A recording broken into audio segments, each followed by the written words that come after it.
And we're live.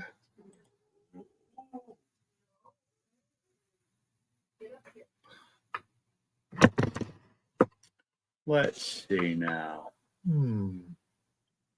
What's going on? Welcome to the live stream. Good to have you here. I just labeled the live stream tonight basically what it is every time I do a live stream. Let's talk about anything. What I'm going to talk about right now is how bad the reflection of my TV is on my glasses. So, anyway, now Mustang's back up and running again. It has a stock rear subframe back in it without the hardened bushings. So I loosened everything back up. It was making some weird noises, so I put it back up on jack stands again and realized that I think the drive shaft was rubbing against the exhaust, so I had to fix that. I got the exhaust down a little bit lower. What up, Dales? Got that exhaust down a little bit lower, and then I also figured out that I also think that the Vikings were rubbing against the axles. I don't know why. They may have always been doing that slightly. I just wouldn't have heard them before, but okay, no. Then I put the stock axles. I put the stock shocks back in because I found them. So it is the rear end's back mostly stock. There's I think 2 bushings on the back side of the rear end that are firmer bushings to help stiffen it up a little bit, but the ones in the front aren't in there because I took a bracket out, which made those bolts too long. What's up, Daniel Barry? Made those bolts too long, so I couldn't fit those bushings in because the bolts wouldn't fit. I mean, I could do it if I put some washers on those, but by the time I realized all that, I had the axles back in, and once you put the axles back in, I can't get the tool in there to undo them. So I just said the hell with it. I don't know. It's making noises now that I can hear over since it's quiet comparatively. Like I don't hear the gears anymore. I don't hear all the clunking and the gear sounds that I was hearing when I had the hard mount bushings and a dog in my face. But yeah, so it's making other noises, and I'm not sure if I'm just hearing stuff that's normal and I just haven't heard it because it was so noisy before, or if it's something wrong.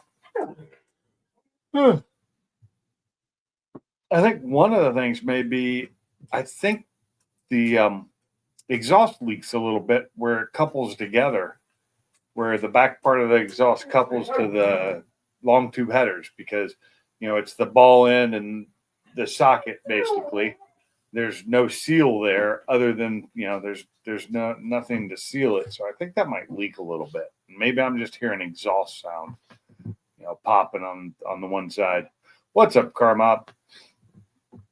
So I don't know. It's driving nicely though. It drives nice. It feels good.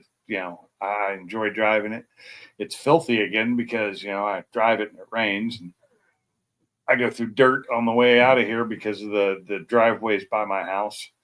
Not driveways, but there's a place that trucks are in and out of all the time for bark, and they're not paved. Neither of their driveways are paved, so it's always got dirt out on the road. So anytime I drive through that, especially if it's raining, it just gets all over my car. It's not quite as bad as living on a dirt road, but almost. So the car's filthy. It needs to be cleaned. I really need to fix my driver's side door so that when I open it, it's not popping. It's hitting the front fender again. Would you leave me alone, Blue? I'm busy here. So my dog won't leave me alone. Not unusual. What time? It's too. You don't need to go out. No. I say the O word, and her eyes just get bright. What's up, guys? Hey, what's going on? Mike Scrooge and Bama, both of you, same time. You know, your thumbnail is not a good thing to put on there. Why? Let's talk about anything. Yeah, anything. It's what we Okay. usually do. We talk about anything. Within reason. What's up, gentlemen? Everybody doing good? When you said my thumbnail, I thought you were talking about the picture. Oh, I'm sorry. What you had underneath it? How's that? Oh, so the title. Yeah. Yeah. Well, I mean, I don't know what else I'm going to talk about other than just anything. That's what we normally talk about. It's whatever comes up. Oh, I had a crazy day today. I have a crazy dog today. Oh, so the company that I work for, my mentor that brought me into the company, Yeah. that I've worked with at a different one, and he was C-level at this one. He got let go today. Really? Big shit. What's sea level? What does that mean? Huh? What do you mean by sea level? C-level, you have your CEO, you have your CIO, you have your CISO, you have the C's. Okay. the C's, the C-level. He was one of the C's. Yeah, he's talking. Mike's talking about me. Sea level. There you go. You live at sea level. You aren't. I'm 2 levels below the sea level. Mhm. But So we got let go. That's odd. yeah, it was. Damn, I hate that. I felt freaking bad for him. Well, They just cutting back. I mean, I know you ain't gonna tell us anyway. It don't matter. But I'm just saying. I can't say. Yeah. Nothing bad and not cutbacks. Just things happen. But felt bad because he's my mentor and he's the one that brought me into the company. And it's funny. He had asked me out to eat. He's like, "Hey, got something I want to talk to you about." Went out to eat. He offered me the job. wow. So, yeah. You come on. My last company, because of my boss at my previous company.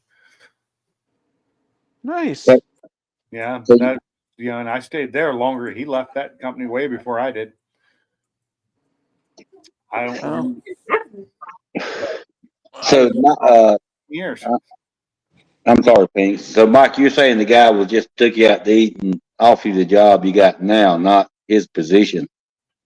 No. Yeah, my current, my job when I joined the company, I've switched roles since then, but my initial spot in, because before that I was always an engineer. I was never in leadership, and he offered me the leadership role that I'm in now, and it really moved my career forward tremendously, like in a life-changing way.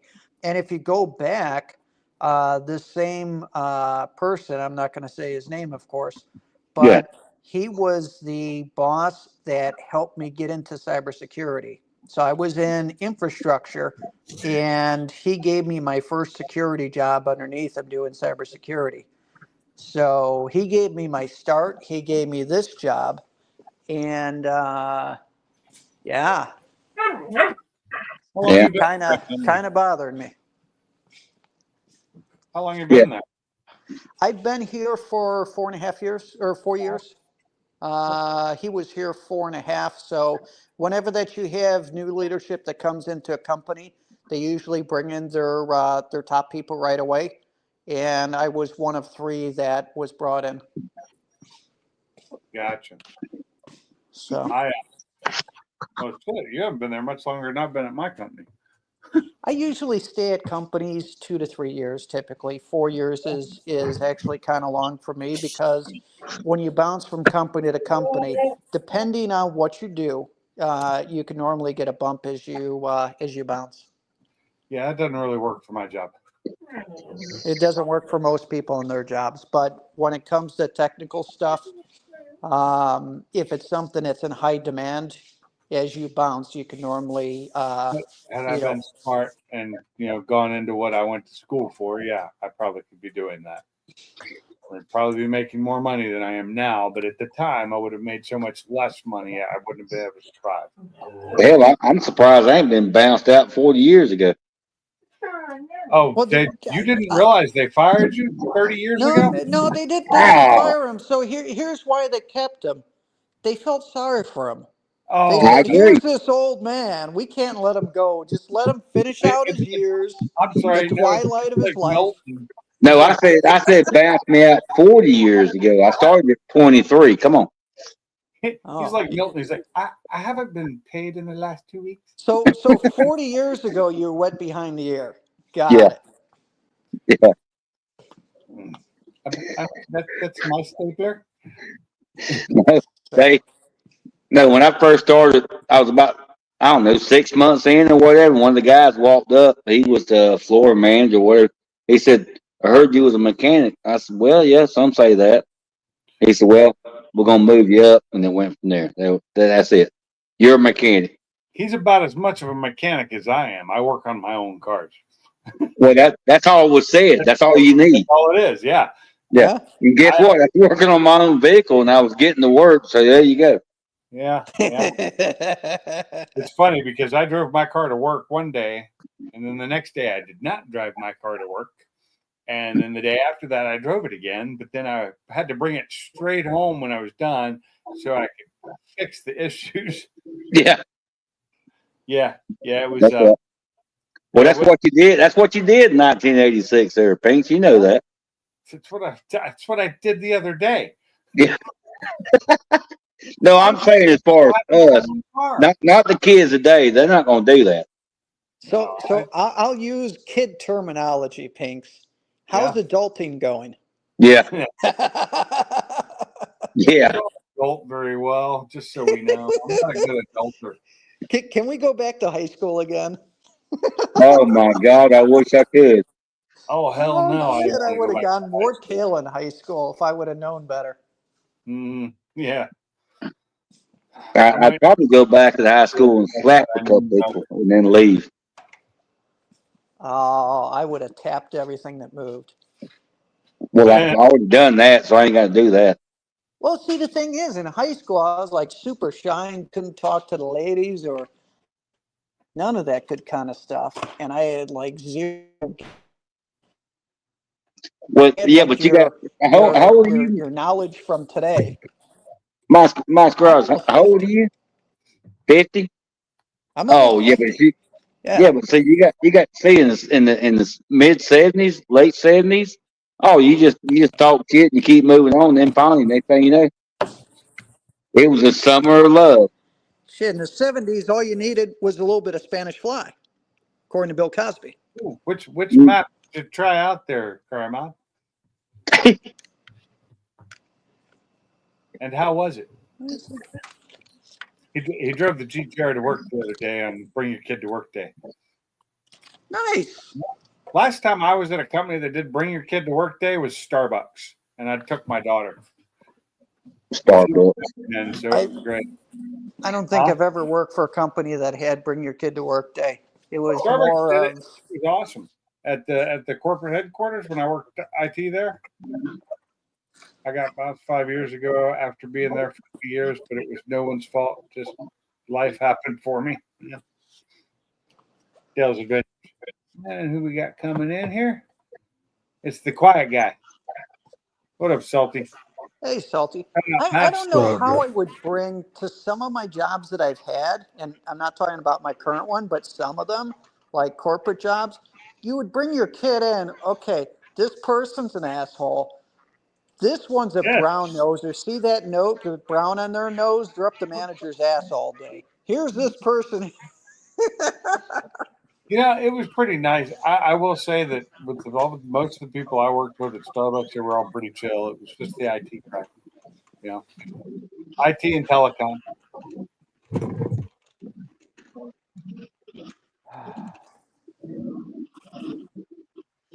What's everybody up to?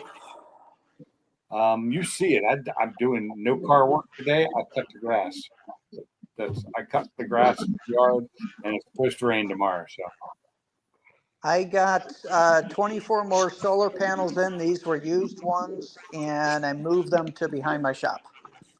what up, Mr. Mach 1? Did you get a haircut? Yes, he did. Look at him. You look 10 years younger. We're 10 years older. We're not sure. What's going on, guys? You look 10 years younger than your dad. It's not nice. His dad looks good. His dad is like 90 years old. And 94. 94. Your dad looks good for a 94-year-old, and you look 10 years younger than you did yesterday. How about that? There we go. Hey, There we oh, go. fine.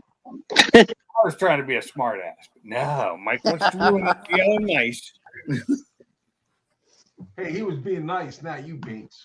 No, I know. That's what I said. I was trying to be a smart ass. That's all.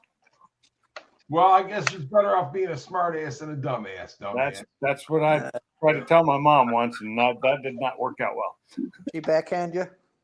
Y'all quit talking about Salty like that. Wait till my dad got home. How's that? Oh, there you go. Oh, I'm sorry. Salty's up here. Sorry, Salty. My mom tried to slap me No once apologies when I was a needed. teenager, and I blocked it just out of habit, Oh, and it bruised her arm. I paid for that one too. I I felt never- bad about it. I didn't mean to hurt her. It was just she was stuck, and I did that. Just quick reaction. She hit my arm and it bruised her. My mom hit my brother and missed and hit the chair and broke her arm.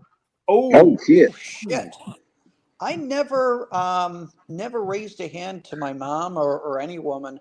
I Ever. didn't I'm raise thinking a about hand. it. I didn't raise a hand to her. I raised a hand in defense, which was just habit from all the fights I'd been in over the years. But I'm just saying, Mike's like, I never raised a hand at my mother, my wife, or a woman, but I'm thinking about it.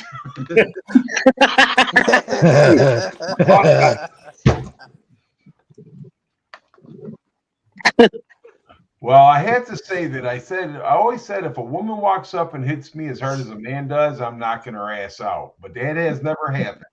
No, Dude, if a woman hits you as hard as a man, you better check afterwards to make sure she doesn't have a package.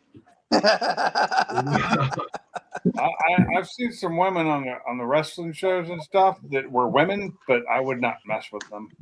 Oh no, because those women whoop your ass. They're in good shape. They'll kill me. What's that? That one last name is Rousey. Something Ronda Rousey. Rousey? What's her? And Rousey. Ronda Rousey? Yeah, she fucked Yeah. me up. Yeah. Yeah, Ronda Rousey, that's a bad bitch. No, you heard what She's happened cute, to her but in she the would beat theater, my right? ass, and I think I'd enjoy it too. What happened? You heard what happened to her in the theater, right? No. No, what So happened? they were in a movie theater, and these guys were, just acting a fool. And she asked them to knock it off, and then the guy jumped up and got in her face, and she's like, "Do you really want to do this? I don't want to do this. Just sit back down and do me a favor and be quiet." And he went to go hit her, and she fucked him up. I'm dead. I agree. I'm on her side on that one all day long. So am I. Gary, did it say if her old man was with her? No, she was with her friends. Because you wouldn't want to fuck with her if her old man's around. That's a bad motherfucker right there, dude. I think she can whip her old man. Yeah, No, she hold her own. no. You understand? Her old man's a badass UFC fighter too. He ain't no fucking joke. Speaking so of he- UFC, I just saw a premiere for a preview for a movie coming out about the UFC, about a fighter in the I can't remember what it's called. Yeah, There's Rock, of course, but it looks like it'll be a good movie. yeah. It's The Rock playing in that part. I'm Yeah. trying to think who her old man is. I don't know who her old man is. Yeah, look it up. He ain't no joke. You don't want to fuck with him. Well, I don't want to fuck with her. Yeah. Well, I agree with that. Maybe. I agree with that. Just Nah, in a different way. I think her husband's name is Travis. Yeah, Travis Brown. Travis Brown. Yeah. Yeah, that's a bad dude, man. He ain't nobody to be fucking with. He's 40. Well, yeah, for one, he's way younger. Yeah, I wouldn't mess with him either. Mm-mm. Dude, those Not, guys not, are trained not from this killers. picture. Listen, the beatings they take, I don't care if they want to fight or not. They take beatings in that. Oh, yeah. Listen, I've had some beatings, but never that bad. Oh hell no! Oh, what is it? What's up, Proline? Hey, Perline. Hey, Perlon. Yeah, Let's see. The Smashing Machine. That's what that movie's called. Yep. Yeah. Yes. They're saying that the critics are already saying that Rock is probably going to be nominated for an Oscar in this movie. That's how good at acting he Story of is. mixed martial arts and UFC champion Mark Kerr, which was back when UFC first started and they were talking about banning it and all that. Hmm. Yeah. And I think The Rock's a good actor. I actually think from just watching, because it was one of the long trailers, I think at first I didn't even realize it was The Rock, because when he had hair at the first part of it, he's got hair and stuff. I didn't even realize it was him for a minute. But yeah, it looks like it might be a good movie. I won't go to the theaters to watch it, but when it comes out, I have to say that I don't think he's ever played in a bad movie. Even the stupid movies, he acted good in them. I will say this about him. This is my personal opinion. I think he's overrated. that one with the gorilla was pretty bad. I think Yeah. he's a cool dude. But he's still a good actor, I think. You know what I'm saying? Oh, he's a good actor, but I think he's overrated. I liked him in Moana. He was good in that. But I almost get the feeling that he's a good person underneath. Remember, he had that one show to where they had to do the obstacle course and stuff, and you get to see him a little bit more of his actual personality. I think behind it, he's probably a really cool dude, not a douchebag like a lot of folks are. Oh, like me. Oh, he's getting his ass roasted right now, though, For what? for the bullshit that he pulled in WrestleMania. Oh, that's WrestleMania. That's all Well, you got to understand. He's on the board of TKO. He's on the board of directors for that shit. And TKO owns WrestleMania. I mean, owns WWE now. The same people that owns UFC, they bought WWE. And he is on the board of directors, and he has pulled a lot of shit, and there's a lot of people that's just really upset with him right now because of that shit. Aren't they all friends behind the scene, and it's just all drama? Yeah, they are. Yeah, Yeah, they are. It's all money. That's all it is. Yeah, it's Yeah. all entertainment. Pete says your fire back if you want to put it back in your shed. It's in a sagging sidewalk. My ass too, Caroline. I think he was working on an engine today. Who's working on an engine? Caroline. Oh, okay. He Lifting was up. building an engine today. Talk about lifting a sagging sidewalk. That kicked my ass too. I hate doing that. Hell, I was working on a well today. I was working today for most of the day, and then I came home and cut grass. That kicked my ass doing the weed eating. Doing the riding lawnmower part's easy. The weed eating killed me. Shit, I had to move 1,500 pounds of solar panels. That was fun. That's Huh? 6 hours on the sidewalk. 6 hours. All right, he fell down. Dale Venture says a good ass whooping builds character. Yeah. Well, I tell you what, I got a lot of character built when I was a kid then. Because my daddy sure gave me a lot of ass whoopings. I don't think he's talking about that kind of ass. Oh, okay. I definitely, as a teenager, had my ass handed to me my fair share of times. You ain't lying. I gave as good as I got, though, half the time. But I gotta honestly say now, look, I mean, I've been in a lot of scuffles, let's call it. yeah. But to be honest with you, I don't think I've ever won a fight. Is there actually, at the end of the day, is there really a winner? Ah, I mean, I've had guys that were like, "Oh, yeah, not let you." You know what I'm saying? Would you call that a win, or would you just call that a? I don't know what I'd call it. But my favorite thing when I was a kid was the guy that would come up to you with his shoulder and shoulder bump you and want to go round and round doing shoulders, acting all big. And I usually punch them. well, And they yeah. didn't like that because they weren't expecting you to actually fight them. They wanted to just look big and badder on their friends.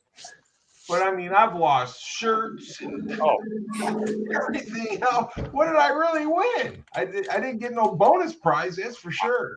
I Hell lost no. one time. I lost a windshield when I got thrown into my own windshield. That was fun. Yeah, and that wasn't even a fight I wanted to be in. I was trying to get out of it. Man, like I got into it one night, man, and my buddy calls me the next day and he goes, "Man, you ought to see what you did to that guy." And I said, "You ought to see what he done to me." Yeah. I was just as bad as he was, maybe a little worse. I've had enough black eyes, bloody noses, swollen jaws, even my ears being damaged in fights, and all this was before I started boxing.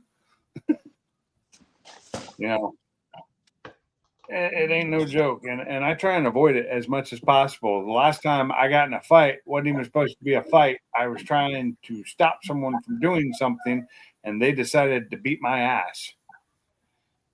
Well, the thing with me is I always hung around with an older crowd because there was nobody my age in my area to hang around with. So these kids were all 3 to 5 years older than me. And that's who I had. If I got into it, that's who I had to fight. We lost Mike. And then, Yep. The guys over in Norway, and we go there. If they couldn't find somebody to fight, they'd beat up each other. Yeah. I could never get that. Yeah. We heard me and Brad talk.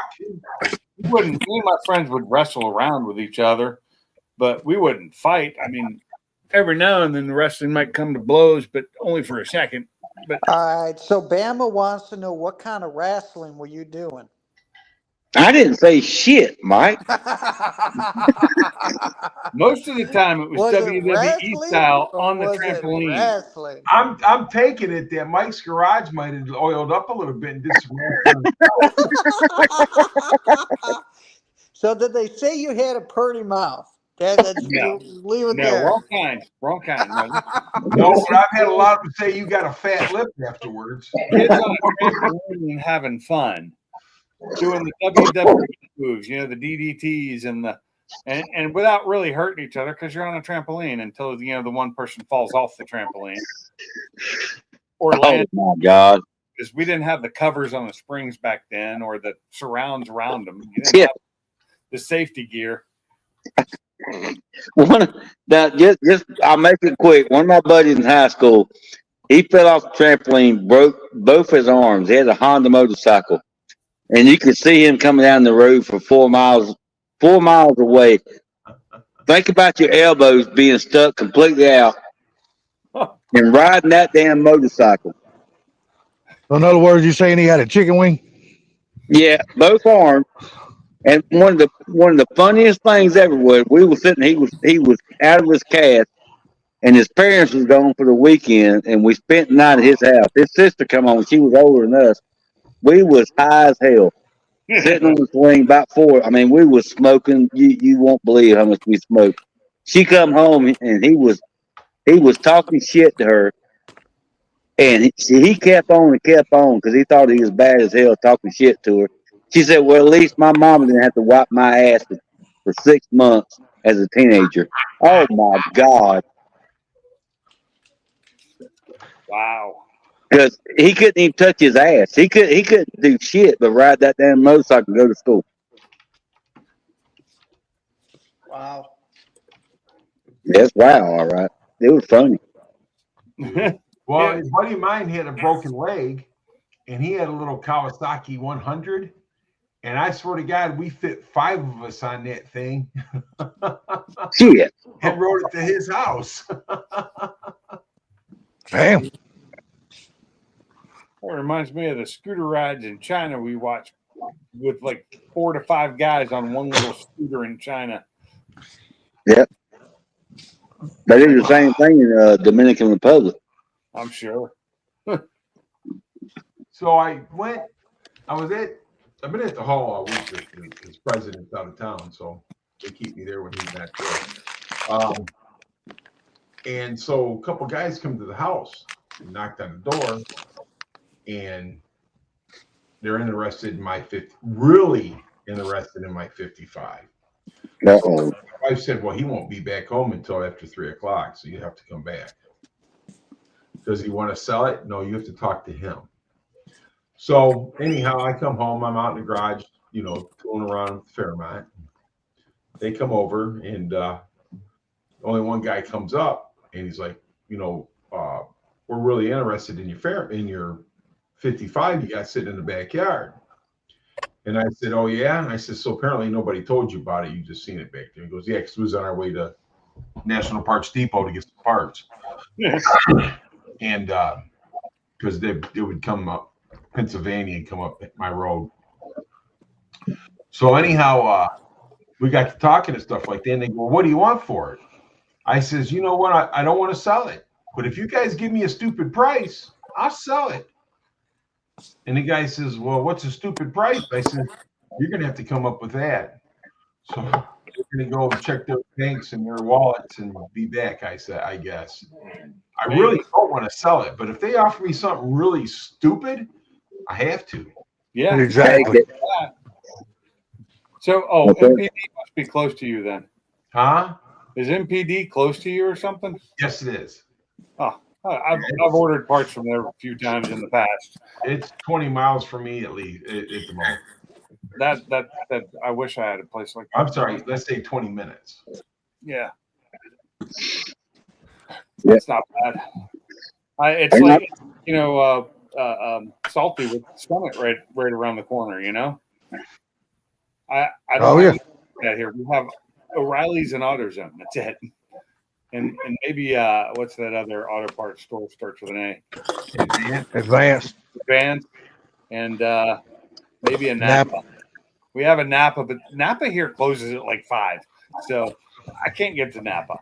Napa has good parts, but they're expensive. They're Just like O'Reilly's. O'Reilly's is high too. They're good parts, like really good parts. But the problem is they close early. They close at like 5 p.m. Same with CarQuest. They close early too. Right. O'Reilly's is expensive, but they don't have as good of parts as Napa. Oh no, they don't. I think O'Reilly's has better parts than AutoZone half the time. I agree with that. And they offer more services because they do paint mixing. They do turning of. They'll do rotors and sometimes flywheels, depending on the place. Our O'Reilly's here, they still turn rotors and drums and stuff like that. Not all of them do here, but some of them do. We have one here that does, and a couple here that don't in the area. But I usually go to the one that does because they're the bigger store and they have more parts on hand. But it was nice when I went there the other day and they had. I tell them I need the friction modifier for my rear end. And he's like, well, let me check to see if we got it. He clicks in, he says we have 12. He goes back there and we got a whole case. I guess they finally got tired of people having to order it in and just ordered a whole case of it because it's needed in most Ford transmissions and rear ends. That stuff stinks so bad. My garage still smells like it. What's that? The friction modifier. Oh, that stuff stinks. It's what makes the gear when you drain it. What makes it smell so bad is that friction modifier because the gear oil isn't it sulfur? I don't know what it is. It just stinks. I think it is. And I think my hand had the smell on it for like 2 days because I got some on me. No, that's something else.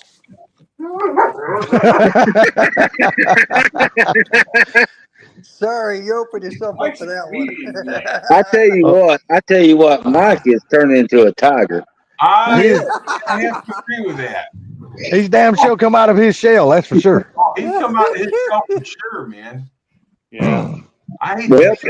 Gary, Gary, you was talking about that. I had a guy, my mom said a guy stopped by here about 6 weeks ago, older man that was asking about my damn 68.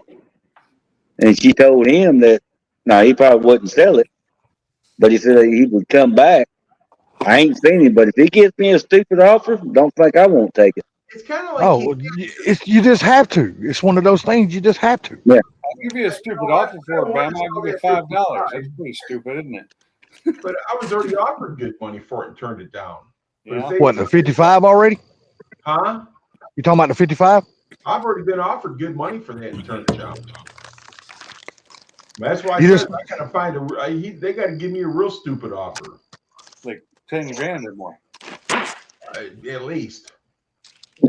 I think a really good offer would probably make me sell it only because I got stuff I got to do.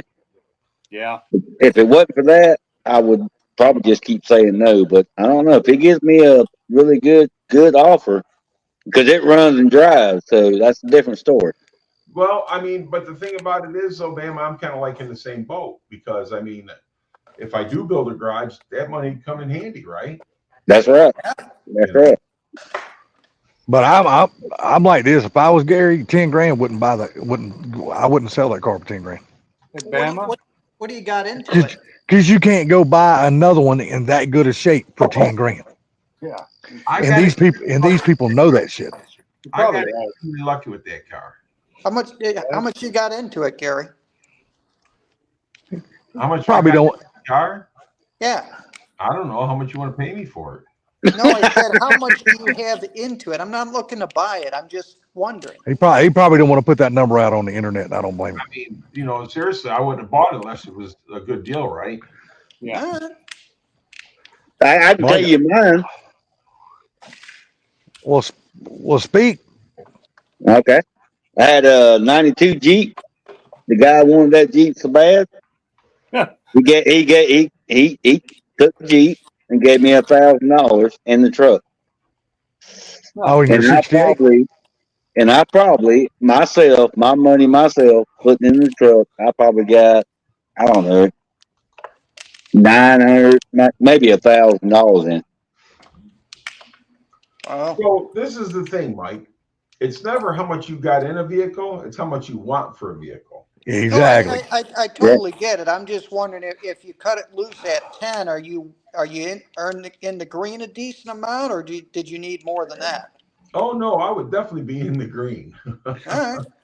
Hey, Mike. Me personally, it would never leave my yard for 10,000. Never. Hey, Mike. How much did you get that RX-8 for? $3 grand. And how many miles were on it? 62. Okay. I was just talking to a guy at the gas station today, one of the guys that worked there. He has an RX-8 and it looks beautiful. It's an immaculate. He got it with 20,000 miles on it for $4 grand. Damn, that's a good deal. He's like one owner, old guy owned it, and like sold it because he just never drove it. Damn. And he's like, it was such a good deal. I was like, you got so lucky. Yeah. No, if you go out and look at the market on 55 Chevrolets, is in good as shape as Gary's car is, you can't get them for $10,000. I don't look for them, so I wouldn't. I do. I'm always looking at everything. I've seen with rusted off Fords, no front clip, and they want $7 grand for them. Exactly. That's my whole point right there. And I'm like, I mean, that's what they want for them, but I'm sure they'll probably take less because they're in bad shape. But I got a guy right over here in Taylor, man. He's got one. He wants $3,400 for it. I wouldn't give him $500 for it. Yeah. I mean, it's just, look, those cars are getting harder and harder to find. Yeah, but you got to understand some of the parts that you can use off that one car that's half shit, you got to cut it off, put on your car because the front of your car is better than the back half of the other damn car. Try to buy that shit. What I'm saying is Gary's don't need all that though. That's No, the I'm good not thing about saying that. I'm Gary's talking about car. the other His don't guys. need that. I'm talking about the other guys. Yeah. I'm just saying Gary's is a very, if you wanted to do it, Gary's basically in that world of the 55s and the shoe boxes like that. It's a low budget build. Right. And that's what is considered a low budget build because it don't need a lot. As far as the body work on that car, I need the inner rocker panel on the driver's side, which has got to be fixed, and which is just a straight panel. And one of the body supports, not the frame, but the body supports has got to be replaced. I mean, I can do that in a day's time. Yes. If you ever go to DD Speed Shop, and I know Bama, he's like me, he follows him. And Oh, this guy right here, he eats, lives, and breathes those damn cars. And he Well, will walk I've you seen through him every. I've seen He him will. shit. God damn it! No, I got a buddy of mine over here the same way. He just lives over here, right? He lives in the same town I do, but dude, he's been sick, so that's why I haven't bothered him. But he's got everything I need plus. And he'll get good deals on them. That's cool. You know, and another guy, and get this. So I stopped at my brother's buddy's house. He's a big Chevy guy, and he told me, he says, yeah, he goes, get a front bumper off of a station wagon, 55 station wagon. That way you don't have to, the plate goes on the bumper, not on the trunk deck. Exactly. So Makes I it looked nice. at that, you know, and he told me a lot of things about the car. My car is actually a 6-cylinder originally, you know. And then I told him what I wanted to do with it, and he says, you're better off putting that 327 that guy's offering you, because that way you don't have to mess with the firewall and stuff like that. So I mean, Yep. I got these guys telling me a lot. Yeah, the people that knows those cars. I agree with Salty. If you watch DD Speed Shop, all the cars he's done. Now I know he's a little goofy here and there and blah, but I'm gonna tell you what, he's done so many of them damn 55, 56, 57, dude. He's been doing it since, what was it, Salty? He was 19. Yeah, he's taking 4-doors and turning them into 2-doors. Yeah, Yeah, I and know they what look. you're talking about, but I got a guy right over here in town. It's the same thing. Yeah, but good thing about Dan though at DD Speed Shops, he walks you through every bad spot on those cars to look for. Say, if you're somebody that's interested in buying one of those cars and you don't know a lot, don't know where the trouble spots are, that dude puts it up on the lift and walks you through that whole damn car, opens up he tells you everything. He said, this is where you need to look because these are where these some bitches rust out. And if it's got rust in this spot, he goes, it's cheaper to walk away from that car and look for something else because by the time you fix this, you're going to be in it so deep you'll never be able to get your damn money out. But the thing is, what's crazy to me, he has taken doors and cut pieces off doors and put them in different spots, got the same curves and all. It's just like it's crazy. Well, You got to understand though, when you got a body panel, because most of your body panel is in line. So if you got body curve on the door, it's going to be on the fender, it's going to be on the quarter panel. Yeah. Especially with these old cars right here, because that's just the way they're curved. But and my uncle's been in a body shop. He's cutting Corvettes in half and putting them back together. Yeah. You know what I'm Yeah. saying? So I mean, I already know all this stuff. But the thing about it is that this car right here belonged to a friend of mine, and his wife actually saved that car for me. So that's another reason why I don't want to get rid of it. But if somebody offers stupid money, kind of hard to say no to stupid money. But for me, with that car, it would have to be really stupid because that is a sweet ride, and it wouldn't take a whole lot to make it even sweeter. Is your buddy still alive or did he pass? He passed. You almost can't. I get told rid of- him about 7 years ago I was really interested in that car. Before he passed away, he told his wife that 55, it's got Gary's name on it. You almost can't sell that. That's what I'm saying. Yeah, no, that's different.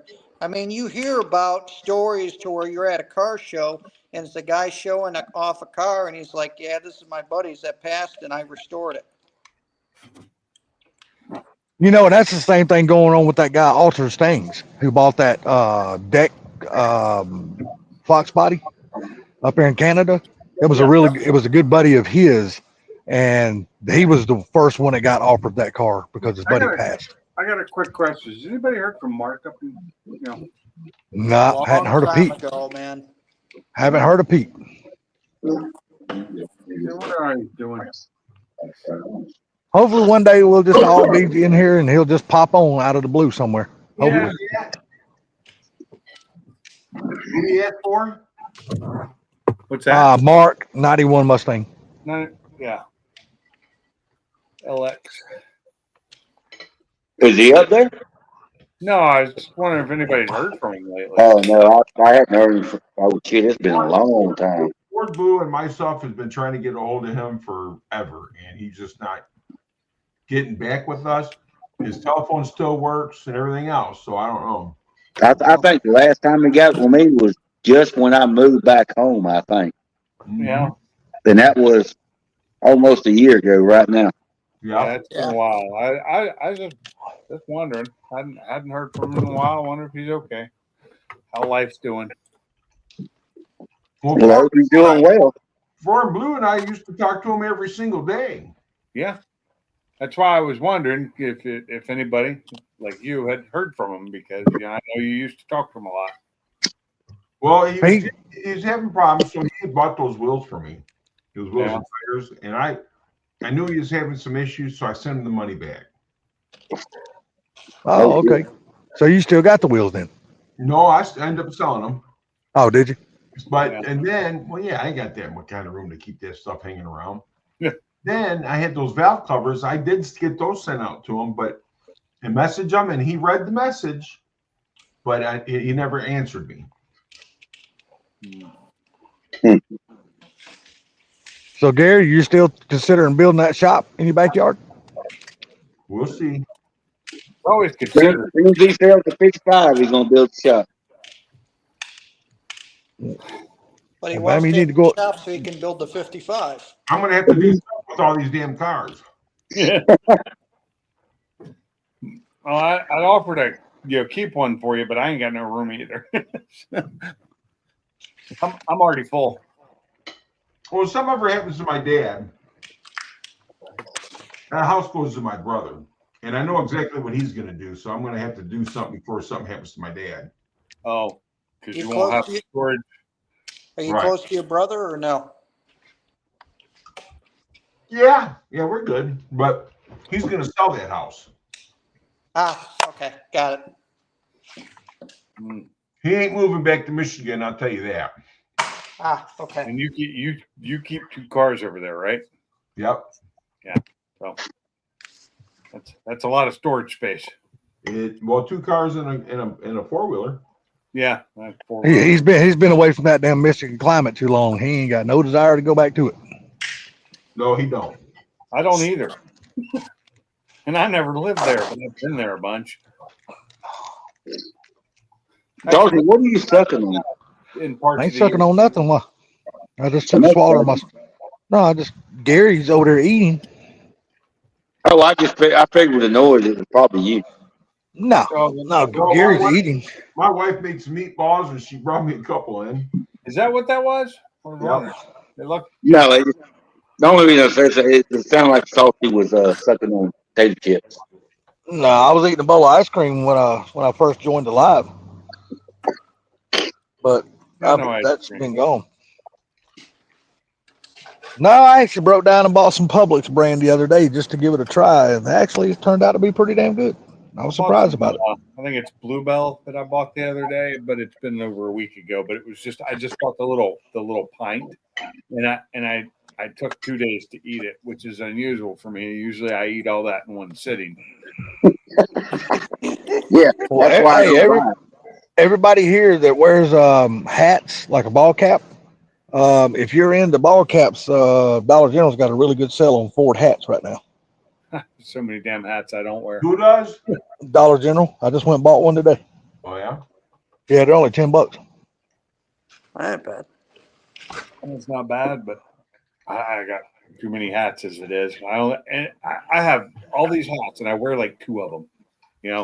I have my. Well, I got a bunch of them too, but I got some that I wear outside for yard work, and then I got some that it's my going out hats, and Yeah. then I got some that I only wear with certain shirts and stuff like that. I generally don't wear hats most of the time. Oh, I'm a hat wearing motherfucker, dude. I wear a hat every day. They make my head hot. I wear two hats. I have a black Mustang hat, and then I have a black Ford one with the blue oval, and I've Yep. got multiple ones of each, and that's what I wear. I got a black Ford Mustang hat on right now. Matter of fact, a brand new one I just bought. The one I wear the most says this veteran is medicated for your protection. That's the one I wear the most. Well, I gotta say, when I was younger, I never wore a hat. Never. I didn't start wearing a hat until I was probably in my 30s. Hey, welcome to Mike's Garage. Hey. Gary, I was basically the same way. I would wear one periodically back in my 20s, but until I hit like my mid to late 30s, that's when I really started getting in. I guess when I started losing my hair mostly and really was going bald, that's when I started wearing a hat mostly. I Well, didn't I really had really start. long hair, and I never put it in a ponytail, and I never wore a hat. I didn't Shit, wear hats until I joined the Army, and then because you had to wear a hat in your uniform anytime you're outside all the time. So when I got out of the Army and when I was off duty, I just had hats. I wore hats all the time because I was used to having one. And it took a while until I got rid of the haircut, and then I stopped wearing hats because as I got older, they started making me hot. I mean, I still have them. Like I wear the big wide brim, the what are they called? The like made out of basket material, the weaved ones, the big wide ones. Oh, like the sunshade. Yeah. So when I'm working like the Cletus hats. They are Cletus hats actually. Oh, okay. But I wear those when I'm cutting grass and stuff. Yeah, they were really good, honey. And when I need to get me one of those from Cletus too. When I'm out like car shows and stuff, just to keep the sun off my face, my head, because I have problems with the sun. Unfortunately, I have problems being in the sun. But then I wear baseball caps, when I go out a lot. If I'm going to be out doing stuff where I want to keep the sun out of my eyes, I wear a baseball cap, and it's generally the warning, medicated for your protection. Well, it's essential when you got damn magnifying glasses on your face like I do. It's essential to wear a damn ball cap because if not, the sun will fucking melt the retinas in your eyes. I also have sunglasses. The reason why Dwayne Johnson, The Rock, don't look like himself in that movie because he's actually got hair. Yeah, I know. Yeah, that's some glue on. That's some glue on shit. And later on in the movie, where I think he goes shaves off his head. They say that's supposed to be a really damn good movie. It looks. Yeah, they say it's supposed to be a really good movie. The trailer made me want to watch it. Oh yeah, I'm gonna watch it, but I'm like you, Pinks. I'm not going to the movies. I'll wait till it finally comes out on like Amazon Prime or something like that. Then I'll finally watch it. Man, I cannot tell you the last time I have been to a movie theater. It has been that many years. I don't even remember. I lived in Washington last time I went, and I don't remember the last. God, what was the sweetie? What was the last movie we went to see? Porky. Guardians? Yeah, Guardians of the Galaxy, the second Guardians movie. If you remember when that came out. Yep, I do remember the damn last movie. That's It was we went to see in the theaters. It was Lord of the Rings 1. The very first Lord of the Rings. That's the last time I went to the movie theater. God, that's back in what, late 90s, early 2000s? I think the last time I've been to a movie theater. Yeah. Last one I saw was that, what the hell was that? Don't know until you tell us. Wizard of Oz, the newest one with my daughter and wife. Couldn't say, because you wasn't born when the first one came out there, Hot Rod. None of us was. I thought Mike's Garage was going to say Debbie Does Dallas. 2017. Okay, 2017. So it's hang on a second, Mike. I want to ask you a question though. Yes, sir. Was that movie? And this is nothing because you had your kid with you, so I'm not, Yeah. Was that movie as messed up as they say it is? Which movie? I've heard the reviews too, Gary. People said it wasn't that good. So, but I don't know. I heard it was pretty kind of. They had some nasty stuff because I'm going to tell you something, man. those I can't even think of the name of it now, but the movies that he made back years ago were messed up. What movie are we talking about? Wizard of Oz, the new one. They Or made the a new- the only way, the newest only one, I way guess. that I can put it is kids would enjoy it. Parents would understand that there's a hidden narrative Yeah, behind it. yeah. That's what I'm talking about. Because Disney movies, even back in the 50s, had some kind of weird shit going on. Yeah. Yeah. Disney's always been weird. Yeah, you talking about when Mickey Mouse was making the donuts back in the 30s. Okay, yeah. I mean, even back in the 30s, there you go. But I'm Yep. just saying is that, dude, he was kind of mad. He was nasty minded. He was a pervert. How's that? Yeah. Yep. Yeah, but Wizard of Oz.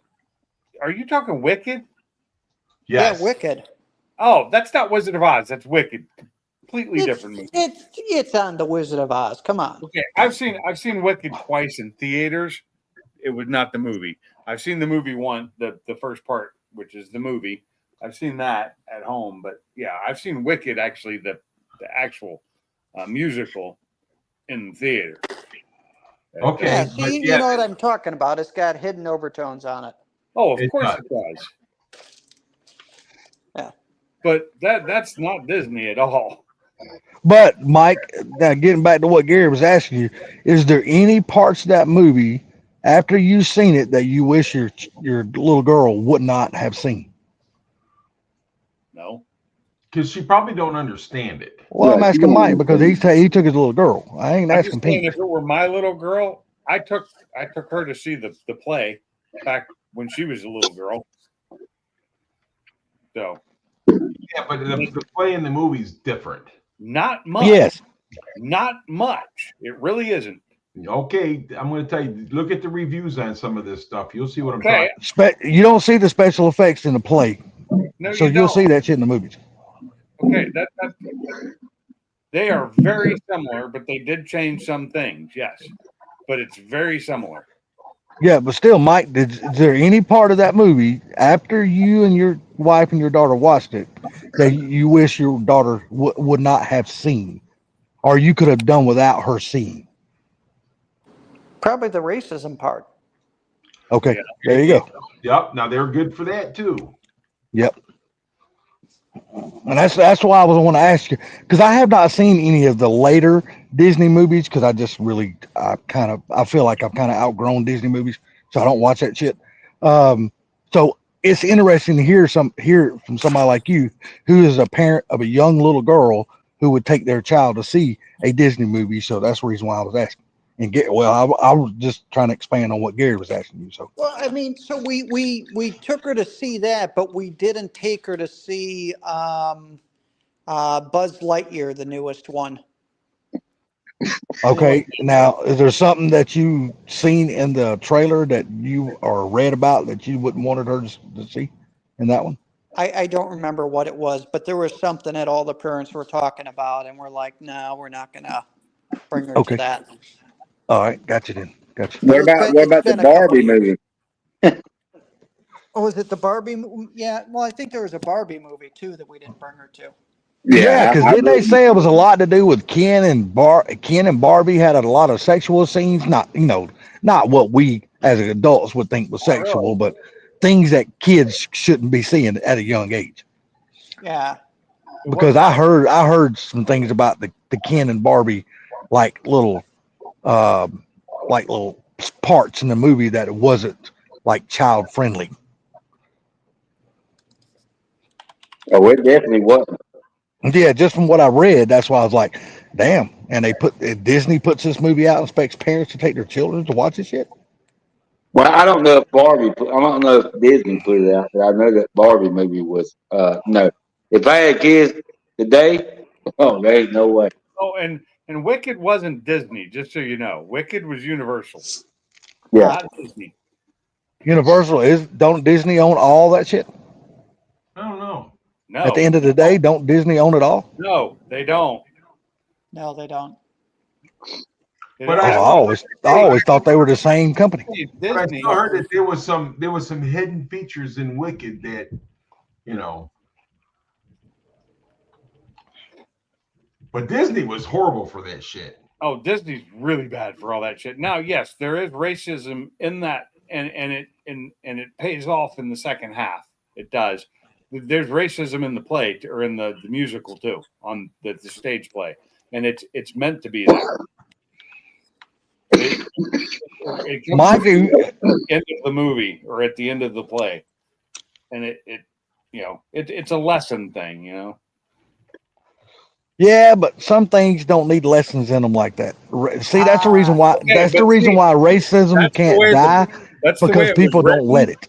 That's the way it was written originally.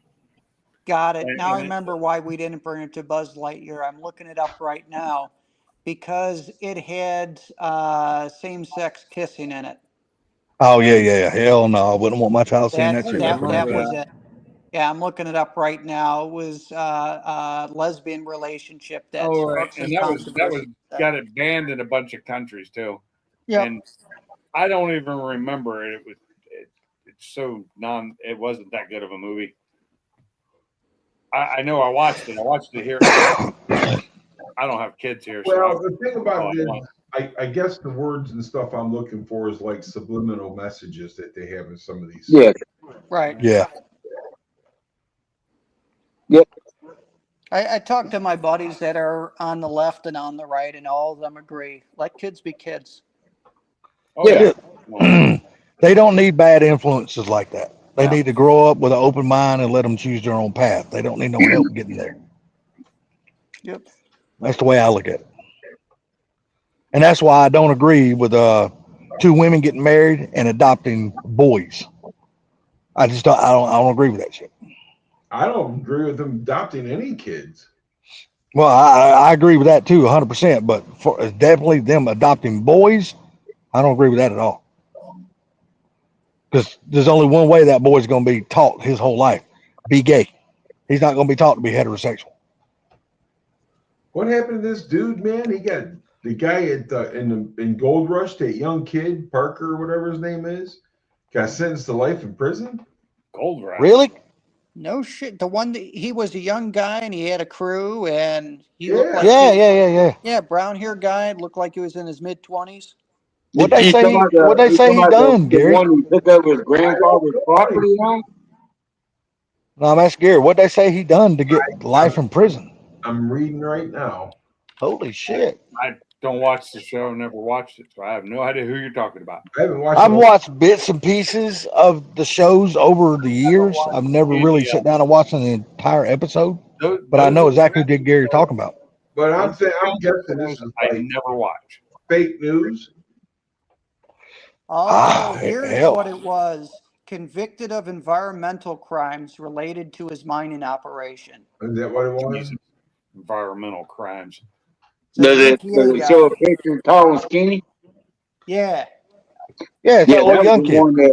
that was the one that his grandfather owned all that property when they all started to go gold rush shit up there when all the other guys come up there. He worked with his grandfather when he was in high school. Yeah. Well, I mean, I look at it like this: when you're in that kind of business, man, you got to be mindful of the damn environmental laws and shit like that. You just can't do whatever you want to do and think you can get away with that shit. Is this true or is this just bullshit? It's probably fake because he's working that one Russian guy that's making all that money in the same area. Well, you don't. I mean, hell, who knows if it's fake or if it's true, Gary? I mean, who Right. knows? Say right here, the internet, like Mike said, that Yeah, you might want to back check that. environmental case is what he, like Mike said. Yeah, but usually if somebody's saying they're getting convicted of life in prison, I mean, usually somebody's not going to put that out there fake because it's easily just damn let your fingers do the walking and find out the truth. Oh, really? Usually you can find that kind of shit out like real quick. Like,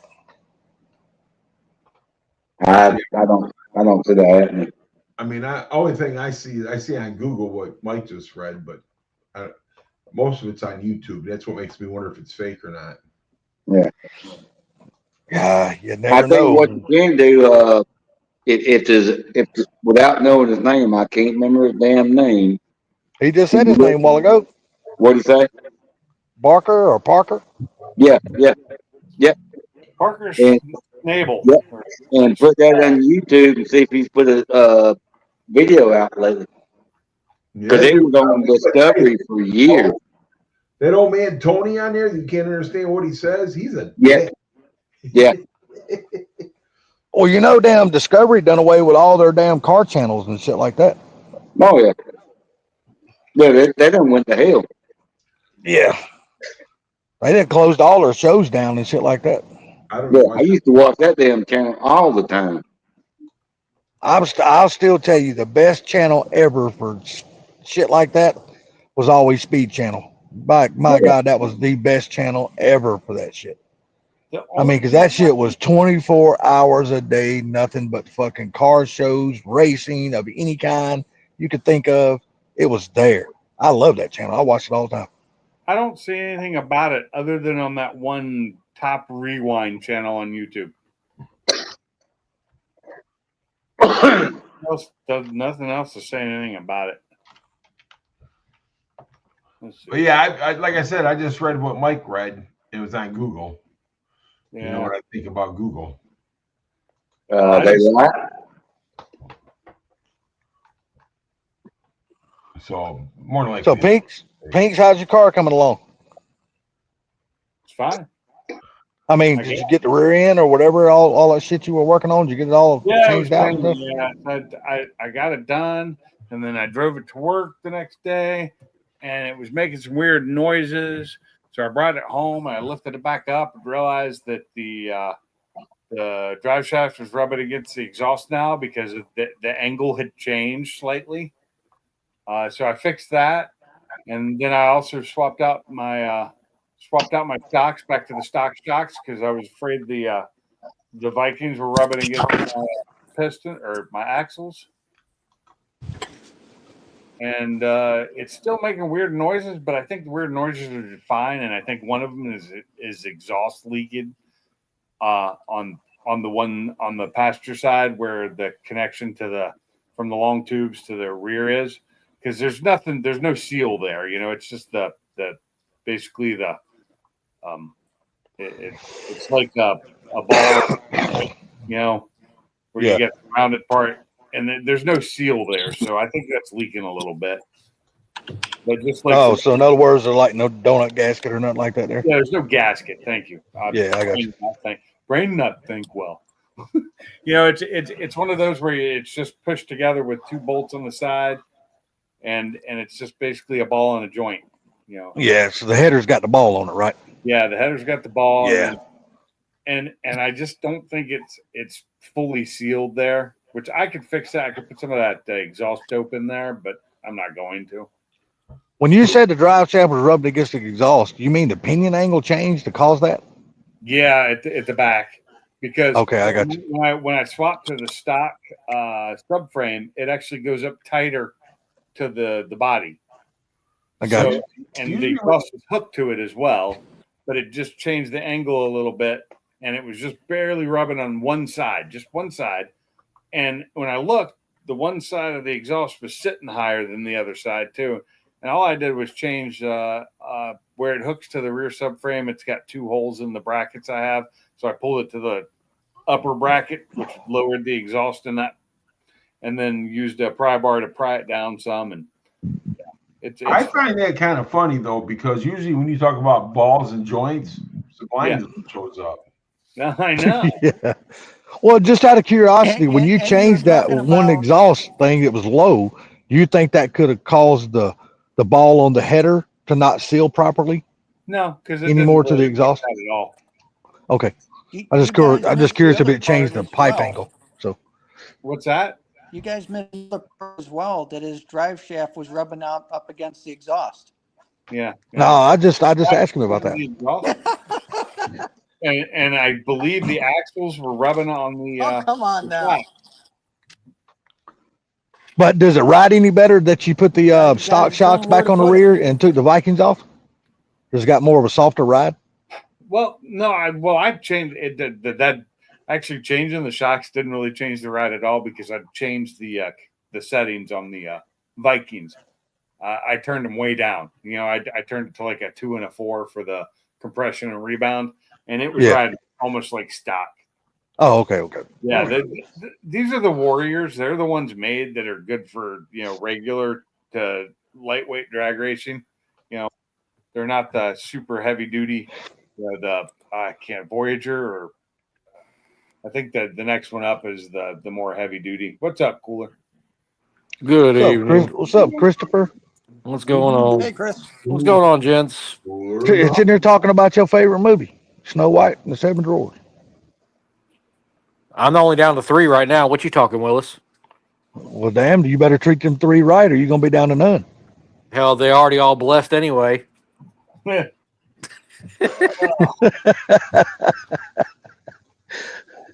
Oh, summertime. I gotta have air conditioning.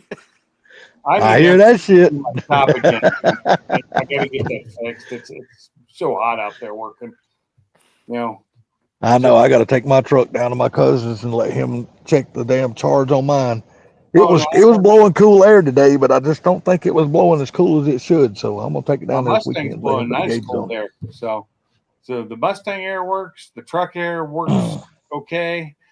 The truck's probably got the worst air conditioning of all our cars. So Maybe mine's fine. I just felt like it should be blowing colder than what it was. So I'm gonna take it down there. in my garage blowing colder air, but I can't afford to have that fixed right now because Yeah, if you get a lot of humidity, that'll affect it. Yep. Big time. Well, today was the first time I turned my air on this year so far. So I just wanted to stretch its legs and let it run a little bit. But I was like, damn, I thought I remembered it being cooler last year than it is right now. So I'm gonna take it down there Saturday and let him put the gauges on it and see if it needs any. I've got all that for cars. I could check my cars. I could do all that work, but Yeah, I don't have gauges or anything like that. I don't have any of that. All mine are the 34, the R34, or whatever it is. They're not the 1, 2, 3, 4, the new stuff. Well, he's got a vacuum down machine and all that kind of stuff like they have.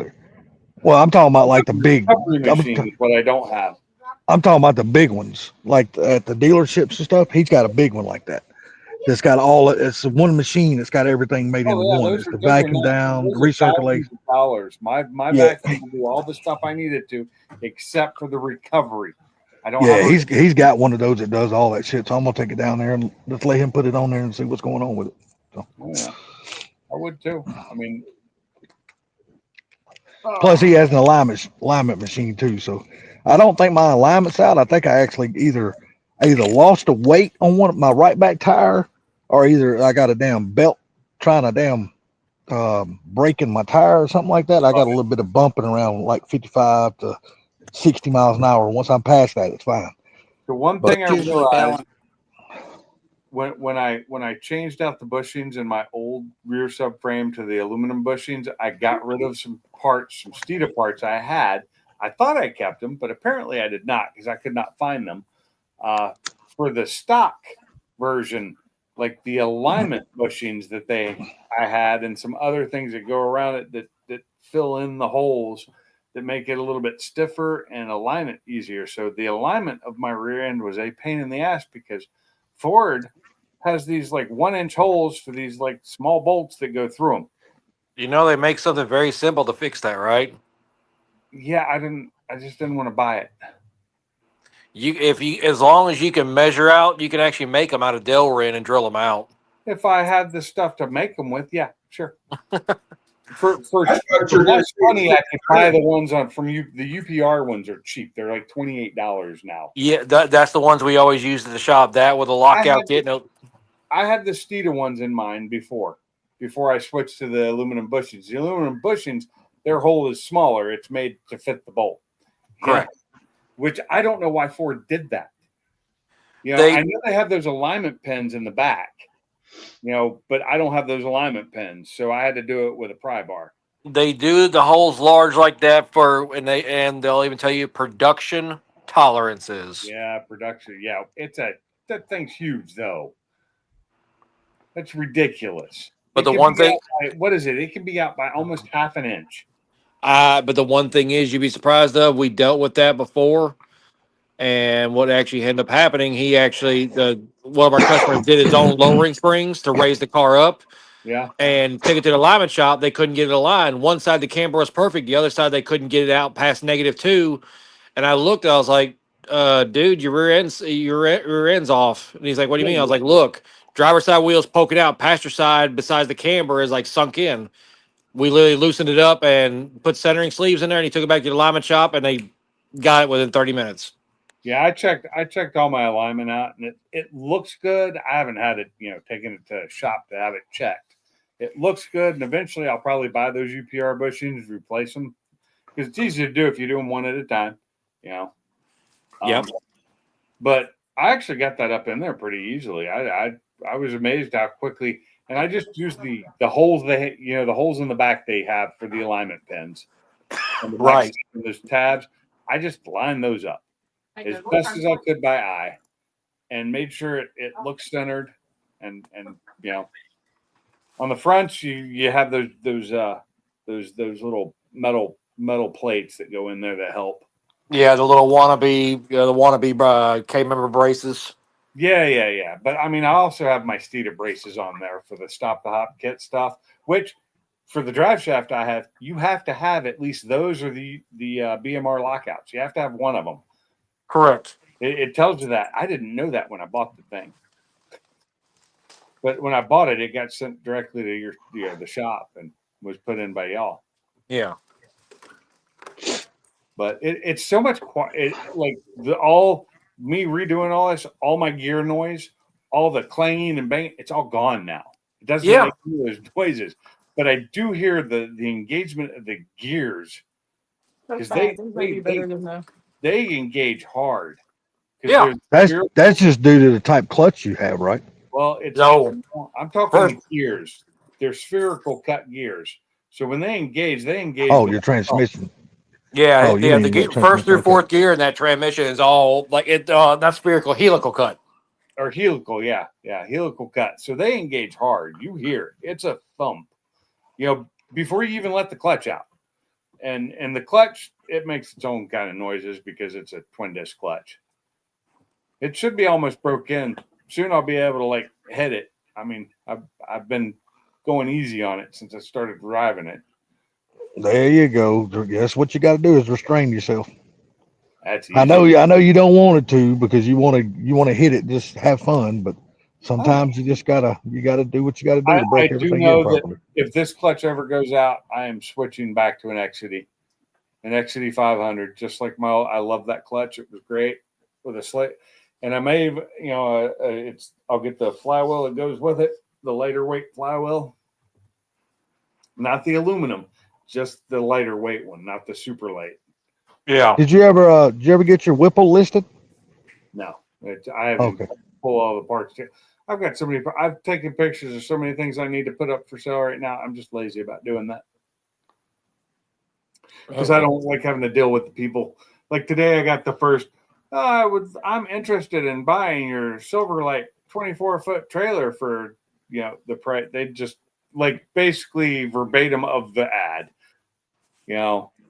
And I'll send the money, the bank drawn check, and send the people down to pick it. I'm like, and I replied, I was like, go the fuck away, scammer. They did not. Why don't you put some of your parts on Caleb's new marketplace? Yeah. Yes. Yeah, I didn't think about that. That might actually be a really good place to put your damn Whipple on there. Yeah, You might be able to sell that damn thing quick. If somebody's selling something and nobody answers back, Caleb will block them. They're gone. Yeah, I didn't even know he's got that. I'll have to find a link for it, or I guess go to his site. Marketplace.thefoxcast.com. Yep. It's actually really good, man. You go in there and look. He got some good shit on there, man. Yep. It's a well done website too. It ain't no bullshit. It's well what done. I'm talking about is my trailer.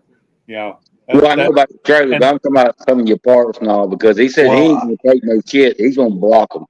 You know what? I don't see what would hurt to put that trailer on there either. People are always looking for them. Hell, you list it as a part. I don't see what would hurt to put it on there. I don't know. Well, I'm sure you could just ask Hold on. him. And What- say, what- "Can I put Yeah, this get logo more on get more damn eyeballs on it. I must have typed it in wrong. Market. What was It's that? marketplace .thefoxcast.com. The .com. Foxcast. That's it. Okay. Does he charge though? That's my question. Nope. Yeah, because eBay charges. Now I Hell, have, that's even better if you don't charge. I have the trailer up at Racing Junk. That's how they texted me. Because on Racing Junk, you can get my phone number. On Marketplace, you cannot. Yeah, boy, I've seen Well, some good shit. I've seen some good shit on this stuff. So I'm just saying, that's me. Yeah, but you got to understand, his is not part of Marketplace. He made his own website. I Yeah. know I'm on it now. Yeah, he just calls it Marketplace. We finished the bill. Well, it is a market. Foxcast Media Marketplace. Yeah, but it's not. It wasn't okay. So there were things called marketplaces before fucking Facebook. So Oh yeah, what I'm saying is he don't have his link to like the Facebook Marketplace bullshit. His is all separate from that. Yeah, but in from what I never thought it understand, was. It's a website. yeah, but Yes. what I'm- Like I said, it's a what very I'm well done saying is- website. What I'm saying is, though, if you're selling something and he gets contacted that they're not answering about it, he blocks them off. You're gone, Yep. Sign up. There we go. Invalidity. Oh, I gotta put my email and in. that to me that's the best thing because I've hit people up and you don't hear shit. I always answer people, even if they ask, "Is it still available?" I answer them. Yeah, No, like I I said, don't- I don't see where it would be a problem listing that trailer on there as up under parts. I mean, God, I think that would be actually pretty cool because there's a lot of people out there looking for car trailers, and now's Well, the time to sell them. I think he has cars and all on there too, I right? think it'd be under vehicles would be. I Oh think yeah, he's got definitely got cars on there. He's got a shit ton Yeah. of cars on there. nice new edge. Well, there's some nice ass Fox bodies on there too. I ain't looking for no damn Fox body. I know. I'm just saying. There's some nice ones on there. Yeah. I'm just saying there's some nice ones on there. I'm not telling you to buy one of them. I'm just saying there's some nice ones on there. 92 I wouldn't mind having, but I ain't spending that kind of money. Well, I think Pinky needs a Fox body, so just be quiet and buy Damn it. it. A Dragon Drive for 18,000. There we go in Danville. That's not even that far from here. I ain't got $18,000 to spend. So Hey, tell him you give him the trailer to reach around. Yeah, No, you know what though? There's probably a lot of your parts that you could actually list on that damn website, and they'll probably get gone pretty damn quick. well, that's why I brought it up because I I figured it. need to do that, but that requires me to, take the time to list the parts. That's my problem. Damn, Okay, salty. I thought that was Well, mine. you just got to get in your mind whether you either want to sell your Okay, stuff or so you don't want to sell it. There are free listings and there are featured listings and supreme listings. So you can pay money, $25 for featured and $100 for supreme listings. It just means more pictures. That's all, Pinks. That's Well, all it no, is. also Caleb will no, it's also placement, personally too. promote it. Yeah. Promoted and placed. It goes live immediately. I only have 4 pictures. So that's the problem with selling the trailer is there's not enough pictures on the racing junk because I wasn't going to pay for it, and you can only put like 3 or 4 pictures on there. Well, that's fine. Oh, yeah, but I'm not if paying- the I'm not guy paying gets for that nothing. way, you can send him the pictures yourself. I'm like this. I'm not listing anything. I'm not paying for anything. If it's not free, I ain't using it. 100%. That's the way it is. But you can So- put ads up for free. Yeah, like I said, if I'm only allowed 4 pictures, then when they actually contact me and we talk, then I can send them the rest of the pictures they want to look at. But That's I'll what put I 4 of them on up there. Racing junk is contact me for more Yeah, Additional pictures. Yeah, hell yeah. because I have a ton of pictures of it. I'm a cheap ass. I ain't. If I ain't got to spend no money, motherfucker, I ain't spending shit. You know what? I just learned that about you, Salty. You cheat. No, That's why I you didn't don't just sell learn shit me. on I'm eBay. always been cheap, bro. I don't sell shit on eBay because of how much they charge. I buy like a motherfucker off eBay though. eBay is not what eBay used to be. No, eBay's not. But I will say this: I like the part of being able to buy as a guest, where you don't have to create an account to buy. That's the part I like about it. Oh, I have an account. I've had an account on eBay forever. Yeah, see, I don't have one, so I'll always buy as a guest. So I do not. I do not. And I also use my PayPal when I buy on eBay. Well, of because course, that's the only way I'd buy on damn eBay is my PayPal. Yeah, I I'm wouldn't telling damn you. use my debit card. It's good to use PayPal because they'll fucking back your ass up. Damn right, your damn But money's insured. I will say that most of the time when I buy on eBay, it's from larger companies. And a lot of them are up in Michigan. It's like car dealerships in Michigan and Ohio that I buy from. Well, I don't see. I buy a lot of small stuff because Essential. mine's usually like fucking RC parts and shit like that. So I buy a lot of small stuff from individual people. So I'm buying like parts for my car, but from used cars and the best. It seems lately the best places I can get them from are Ohio and Michigan. That's been my experience anyway, at least on eBay. But I can't believe what a two-piece, the original drive shaft cost for my car. Brand new. They're ridiculous. Probably about $1,300. About 900 is what I was looking. And I found a couple places with shipping I could get them for 800. do you want to go back to it in a damn original 2-piece drive shaft? I may eventually, yeah. There's no Okay. reason for me to have the single-piece drive shaft with stock power. What's I'm the not drag advantage of racing. having the single versus split? If I wanted to take all that stuff off the braces off of my rear end, I can't have the drive shaft I have now. Okay. But Was you just everyday driving it? Is all that stuff a problem? no, not really. But if I really wanted to take it back out on the track again, it handles better without that stuff on it because it gets the IRS is able to work. Completely. Yeah. Now it's kind of locked out somewhat. It dampers the movement, not totally, but as of right now, I don't plan on taking it off. So, Yeah. But I was just looking just in case I had to because I was having problems with it. It was rubbing and having problems. I was looking to see what they cost. Now, the best price I found was a place in Ohio. I could get one with shipping for about $200 used with like 40,000 miles on it. But I know what mine looked like when I took it off at 20-some thousand miles. But that was with me driving and doing a lot of drag racing. The drive shaft itself was fine. It was that center bushing that was a problem. The carrier. You can fix exhaust just like we used to fix headers with a damn socket and a hammer. Blink, put a little dent in it, and motherfucker won't rub no more. Why? Why would I put a dent in it when I can just move it down a little bit? Well, I'm just saying if you don't, I'm saying for those that don't have adjustments, yeah, just a it was little old ping, and that motherfucker won't scrub no down. more. So the little brackets that hang on the back of the subframe have 2 holes in them. They were in the lower holes, so it was up higher. I put it in the upper holes, so it hung down in the middle, and just in that area, it brings it down. It stayed up in the front. It stayed up in the back. It didn't really hurt it, and just got it out. Gave it a little bit more clearance. And it's just strange because the angle it only changed by maybe a quarter inch, if that, of difference in the height of the subframe. So, but enough to stop the rubbing though. Is all that matters. Yeah, well, I'm saying the changing out the subframes was about a quarter inch difference in height. Oh, okay. Yeah, because the aluminum bushings are thicker and they pushed it, brought the subframe down lower. Well, do you enjoy not having all that noise anymore? I do enjoy not having all that noise anymore, but now I hear other noises. Those other noises are what I'm trying to figure out what they are. They may be harmless noises. I do think my drive shaft needs to be balanced slightly. I think it's a little bit out of balance, but not a lot.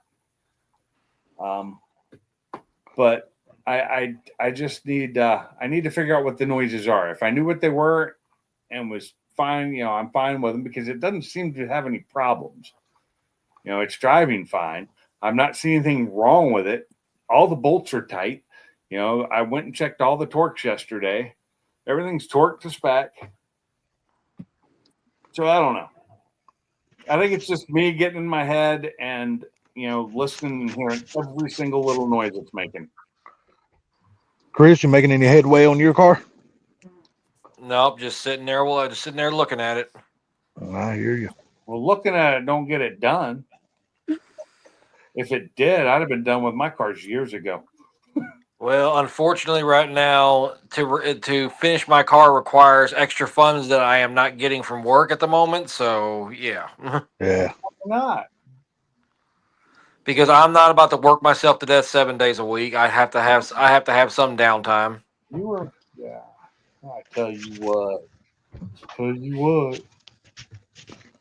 Well, Chris, do you ever see yourself going to work for a shop again, like you were doing for Ken? I ain't saying go back to work for Ken, but do you ever see yourself going back into that again? Or do you see Probably. yourself pretty much just staying where you're at and riding it out? With the way my health is and the way like I've already had two basically I've had one heat exhaustion for sure, and then when I went last year was the doctor basically said I basically had a heat stroke, but he said I don't need to chance it.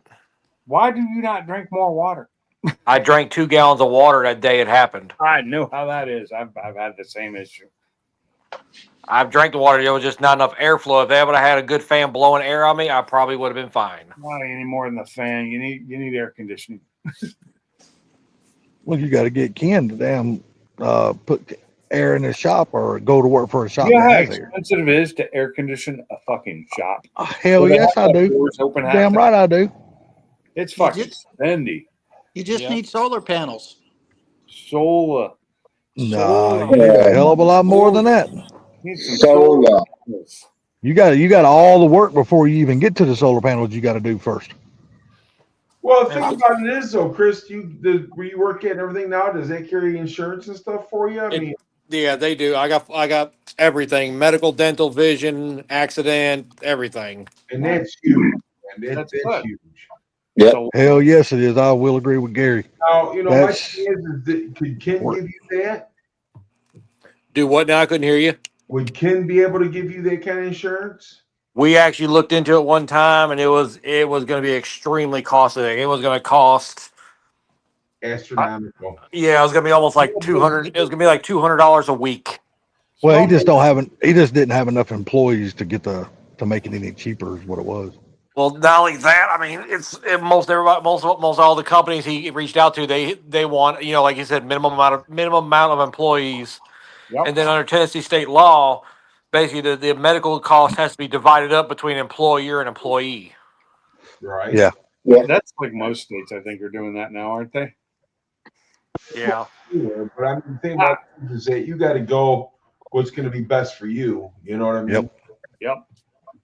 No, I was just curious if he ever would think about going back into that kind of work. I'm not saying actually go back to work for Ken. I'm just talking about in that field in general. But I Would would you ever probably go back say to that Chris would rather do that kind of work because that's what he does. But he's got to take care of his health and have insurance and stuff. Well, that's the one reason why when and if, which hopefully it's going to be more when instead of if. Once I build me a shop in the backyard, I do a little side work here and there for some of my friends that I know. Like whenever they need stuff done, I take care of them. I charge them hella way less than a shop's going to charge them, and I still make me a nice little chunk of change most of the time. Right. But I'll probably just piddle and do little small stuff on the side. I ain't gonna do nothing major. Yeah, that's the thing. You got to watch yourself. Because the one thing is too, like, one of my neighbor actually down here said if I build a shop, put a lift in it, stuff like that. I was like, no, because as soon as I go throw a lift in, all these people I ain't talked to in years are gonna start coming out of the cracks, and no, I ain't doing that. That's when you find out you got you never had before. Do what now? That's when you find out you got friends you never had before. Exactly. Along with if you own a car hauler. Yeah. It's like buying a truck. Yep. Man, I couldn't tell you the Oh. times that people call me, want to borrow my car trailer all the time, and I always tell them no. Oh, you got a truck? Hey, can you help me move? Nope. Exactly. Well, I got a question totally unrelated. You remember Philip, Chris? Yeah. Is he still out west? Yes, he Or- is still out in Arizona.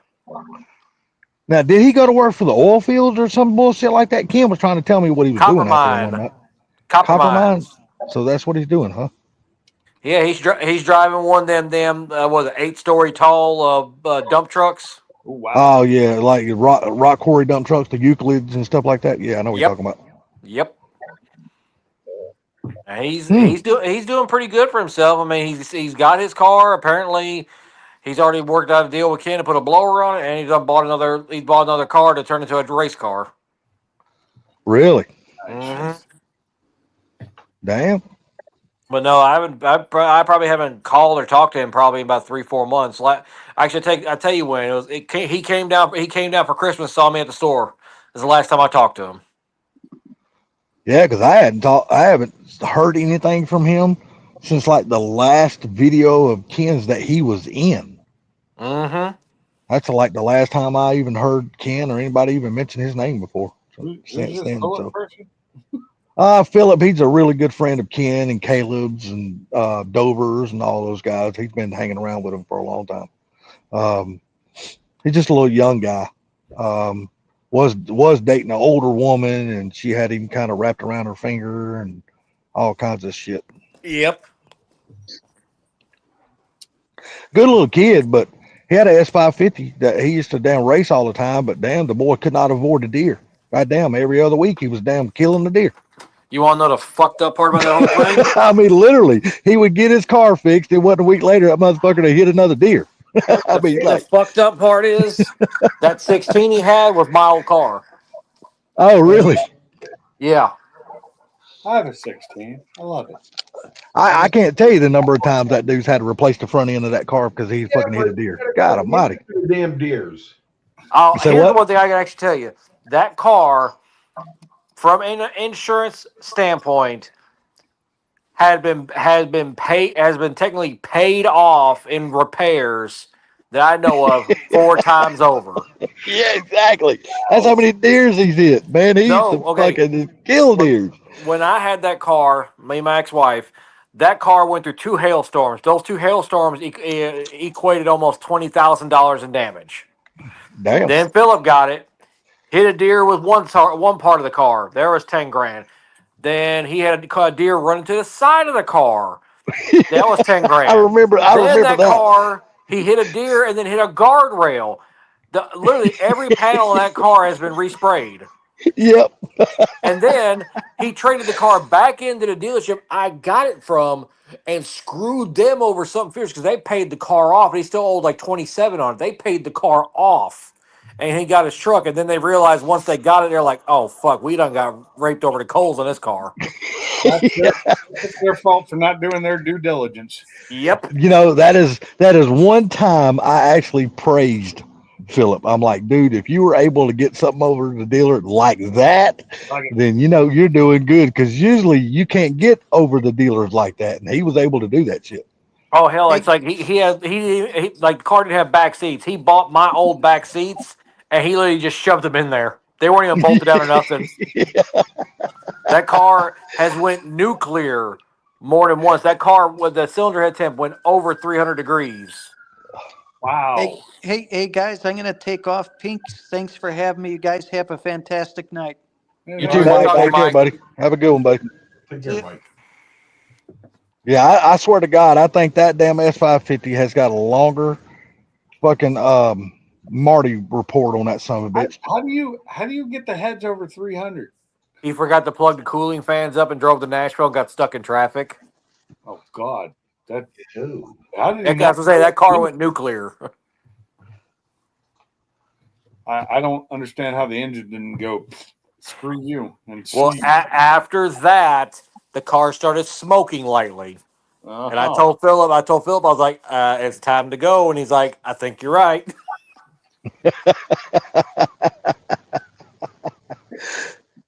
Man, I swear the biggest waste of money I think he ever got involved with when he was building that damn Honda.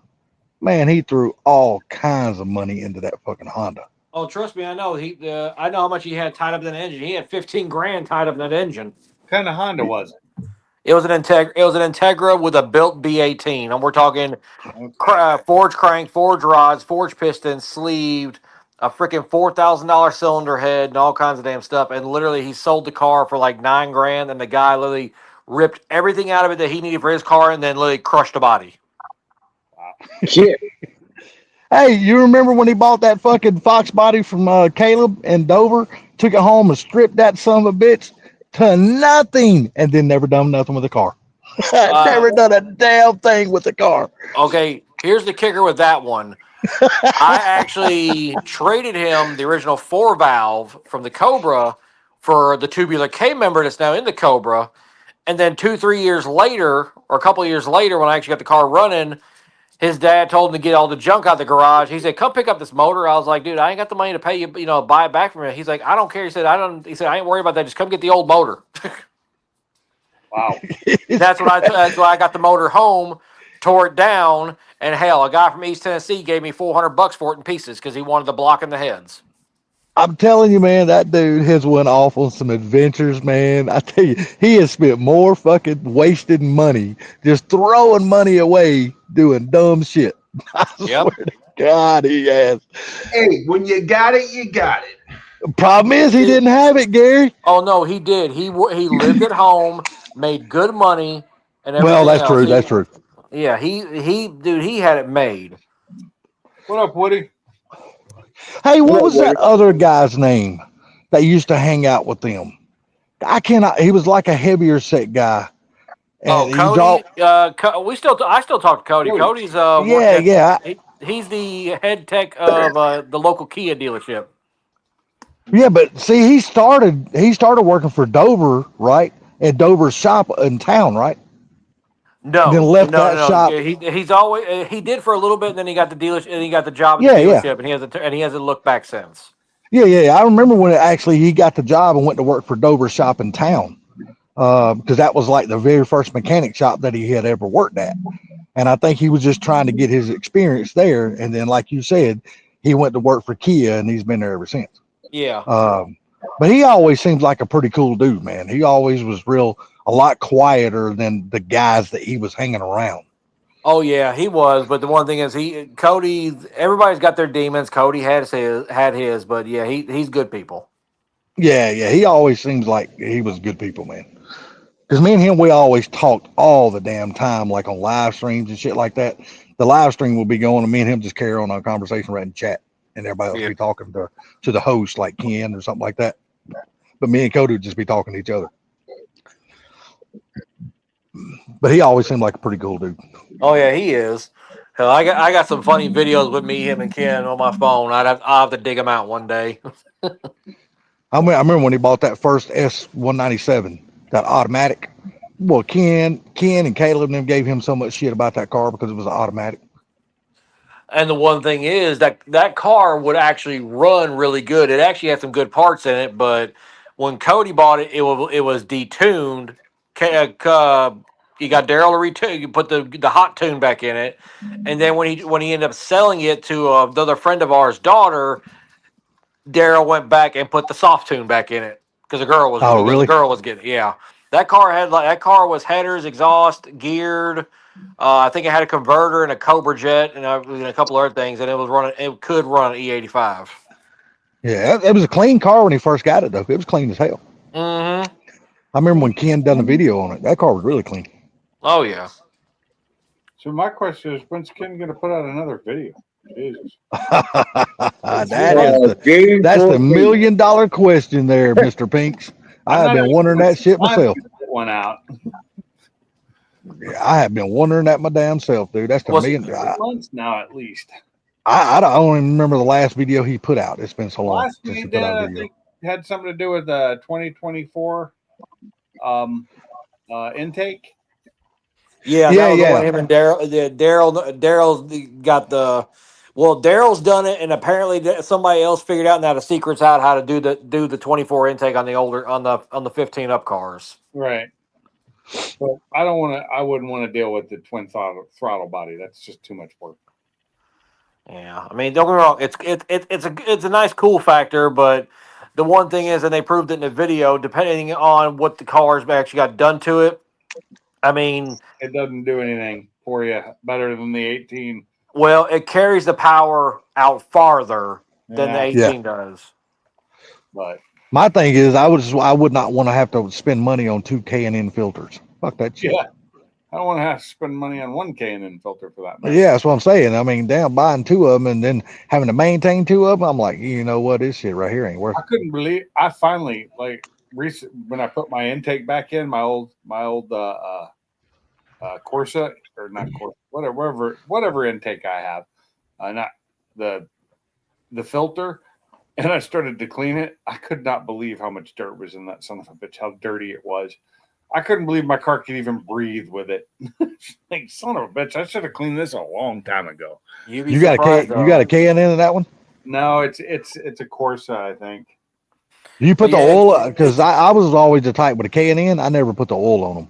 Well- the oil helps catch stuff. but the oil can also bite you in the ass because if you oil it too much, it'll suck through and get on the mass airflow sensor, and then Nope. Yep. I just didn't never see I didn't oil it too much. And then when I'm done oiling it, after I let it sit, I actually let it sit for a day. Then I go and take a rag to it and I wipe up any excess and, but I'm careful about how much oil I put on them. I actually would have preferred a dry filter, but if you buy an oiled filter, you need to oil them for them to work properly. You can buy the dry ones because they make cleanable dry ones too. But yes, it's a they do. material they use. Yeah. I just prefer Well, a it's dry because filter. the oil actually makes the material expand in the oil filters. That's why. Yeah. So I oiled it. I did use K&N oil, so it used to be blue. It's red now. So I couldn't even tell you. It's been so long since I bought a K&N filter. I don't remember the last. I think I bought one a long time ago for a damn Fox body I had. When I had it on my wife's old 04 Cobra, the oil was red, and that was a long time ago. Yeah.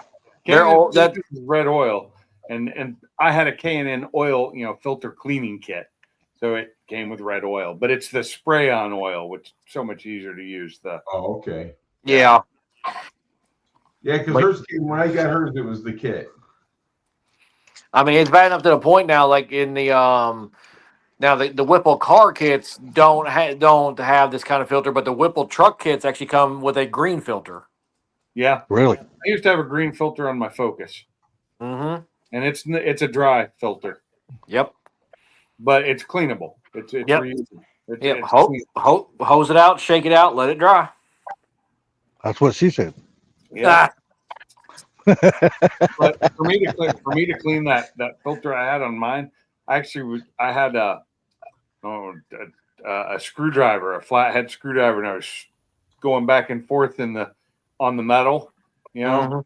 and was just pulling out. I mean, like literally so much dirt, like it was caked in there. I was like, how did this thing breathe? Hell, you might want to keep that hell out of some of that Washington dirt. Yeah, it was. Yeah.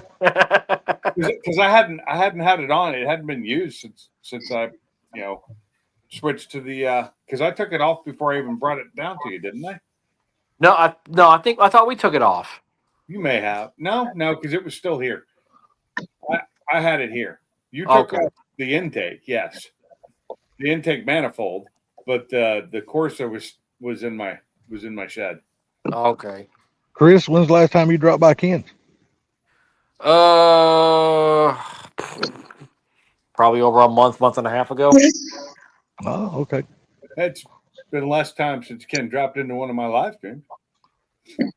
Shit, Ken ain't dropped in nobody's live stream in a I while. know.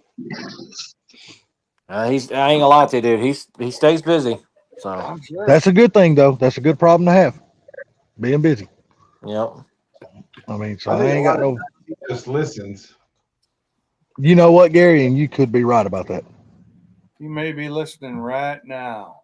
That's why I ain't talking shit about him. Well, if he's listening, Ken, kiss my ass.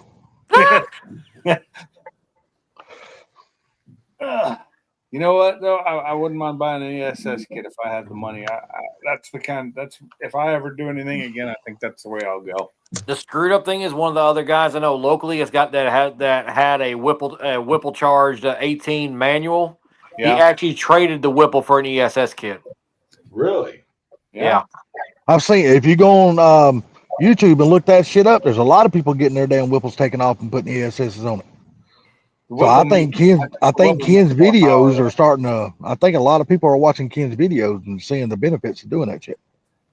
I mean, think about it. Only add. I mean, you Whipple, you're throwing 120, 140, 150 pounds on the front of the nose of the car.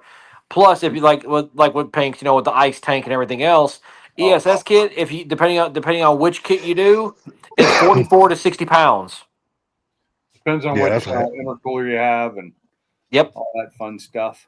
Yep. If I ever do an ESS, it's going to be like a base 3X or something, or just a 3. It's nothing. I don't need to go for as much power as I had. I just want more power than stock. Well, I can go ahead and tell you one of the customers that we ended up putting another engine in his car because it was a whole mishap on his end, but he actually is running a standard G3 with the cast impeller, and he's been running 100 millimeter on it now for going on what 2.5 years. Yeah, see, something like that. And this old man takes out all these damn kids' lunch money out there in Birmingham. Yeah. You know what I'm talking about, don't you? No. Oh, Brody. Oh, okay. Yeah. Yeah. It's an old man. He's not that old. Well, Chris, didn't you tell me one night on here when I was talking about this? Didn't you say that Dover and them found a way to make or had somebody make a bracket and stuff where they were able to put an ESS on a Fox body? Well, no. Okay. Okay. Now and this is with this disclaimer. You know, everybody has their own way of doing stuff. Dover was able to figure out a way to space up or space away the power steering pump for the swap. You know, like when you do the power by the hour swap brackets.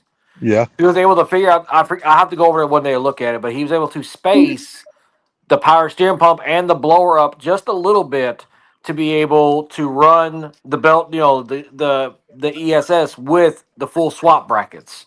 But other than that, even unless you sinking that motor deep into the car, would say a K member and like the typical Profane motor mounts or UPR motor mounts, if you ran like electric power steering, the ESS will bolt right on and clear the fender well. You just got to relocate the battery to do it.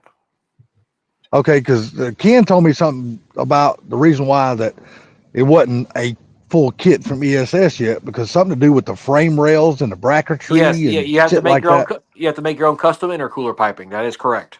Nah. Okay, yeah. You know, I just don't understand. It seems like ESS is leaving a lot of damn money out on the table with all the damn Coyote swaps that are out there now. You would think that would be something they would jump on and get a kit made for that shit. Well, because there's too many factors to put into it to do it. Because you got guys swapping it into Foxes. You got which now here technically Fox chassis 79 to 04, but in between 79 to 04, there was several rolling changes to either sway bar mounts or adding ABS or power steering line. All kinds of other stuff gets thrown into the mix. That's the reason why there's not a kit out there for a swap. But at the same time, if you know how to purchase what you need, all you really need is the brackets, the head unit, the blower itself, an intercooler, your blow off valve, and the mass air tube. And you can actually, if you want to, get somebody to custom make your pipe kit in silicone boots, and boom, the kit's on. Do you ever see yourself putting one on your Cobra down the road sometime? I honestly have thought about it, but if I do it, I'm honestly going to go baby. Because I don't want to put that much power in that car. If I do anything, it's probably going to be like a G2.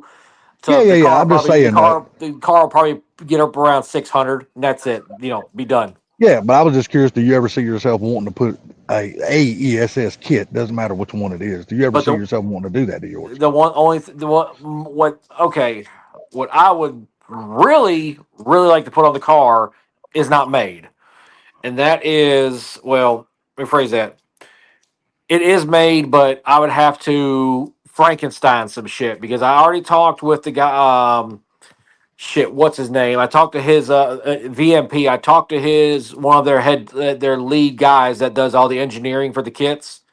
Mm-hmm. Explained what I've been looking into, what I've seen and I've measured from doing customer cars, and in theory, it would work, but there's only one way to find out, and that's actually putting it together and see how much stuff needs to be either realigned or adjusted or spaced or whatnot.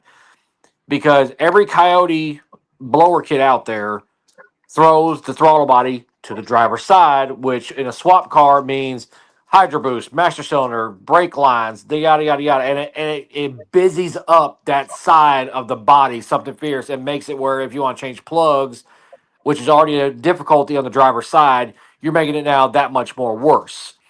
Yeah. And my idea was get a VMP Gen 3R kit, but instead of using the Coyote blower section, use the Coyote blower drive front section on an 0304 Cobra blower section, which would then put the throttle body to the passenger side like a 0304 Cobra, which actually would work better like the way I want to, keeping the battery underneath the hood and keeping everything stock appearing underneath the hood, and it would put the air intake tube to the passenger side of the car like those cars came from the factory. Hey, Cooler. Yeah. Victor, he's asking you a question. Let me read. Hold on. Yeah. What do I need to do to retrofit it? They're actually making a kit for the S197s. I thought they had the S197 kit out. I think they Well, when I do talked to Ken, he said they hadn't got it to the No. market yet. because well, it's because the blower is not set off to the side because on the S197 it's a Coyote, but the ABS pump is right in the way where the blower was sitting. So they actually have to they had to put it where the Vortec and the Pro Charger sit in the S197, which is On the other side. between the throttle body and the valve cover. That's not a good place.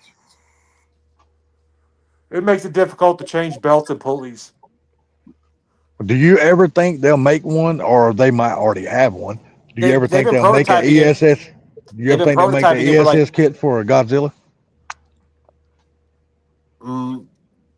See, that opens up a whole other realm. Most everybody that's going to want to put one on a Godzilla, it's going to be retrofitting it into another vehicle than what it came from the factory.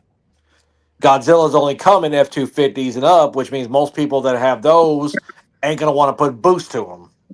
Or if they do, it'll be like a Shelby truck or a Roush truck, which means it's going to end up getting a Whipple or the Roush blower. Yeah, see, I'd like to have a damn Godzilla swap Fox body. That's something I'd actually like. I'd be interested in doing that. I'd be interested in doing that more than the Coyote swap. Yeah. Well, I mean, for like, well, one, it's a push rod. Two, it's gonna make gobs of torque.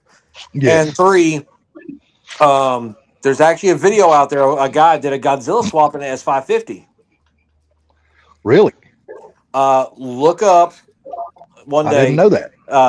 That dude in blue. There's a guy that actually had a EcoBoost car.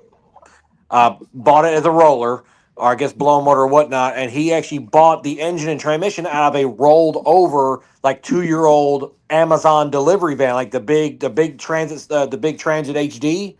Mhm. Apparently, they come with a 7. You can order them with a 7.3 Godzilla, and that's what he Oh actually shit! done. I didn't know that. Yeah, and it works, but even with the cam, the engine's limited at 6,500 RPM. It can't spin up high enough. All right, guys, I'm gone. Appreciate it. All right, there, Bama. Little Have a Bama. good We'll one, see you, buddy. Bama. Bama. Yeah. I'm gone before you. Good night, guys. Later. All right, take it easy there, Gary. Have a good one. Hey, Gary. So Later, guys. I just You two looked guys have a up good night.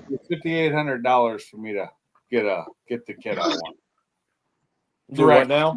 Direct from ESS. It's $5,800. For what? $5,800 really ain't bad though. For the standard kit or the X kit? Just the standard. The standard. The only thing I will tell you is always opt for the bigger intercooler. You know as well as I do, bigger intercooler is always gonna be better. Yeah, I know. 30% larger. That raises the price by $300, which is ridiculous. But the IATs make it worth it. Hell yeah, I would think so too. But I'm like I said, I'm just really intrigued with the Godzilla swap and the Fox body. I like that. Yeah, it goes above $6,000 at that point. Well, here's the kit. There's a question. Did you now? Are you and you're specking out just the hardware kit? You're not specking out injectors, booster pump, nothing. No, because I have a triple pump. I have 1050 ID injectors.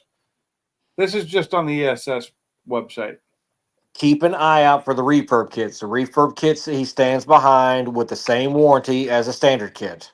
Oh, I'm not really. I wasn't seriously looking. I was just looking to see what the prices on them were.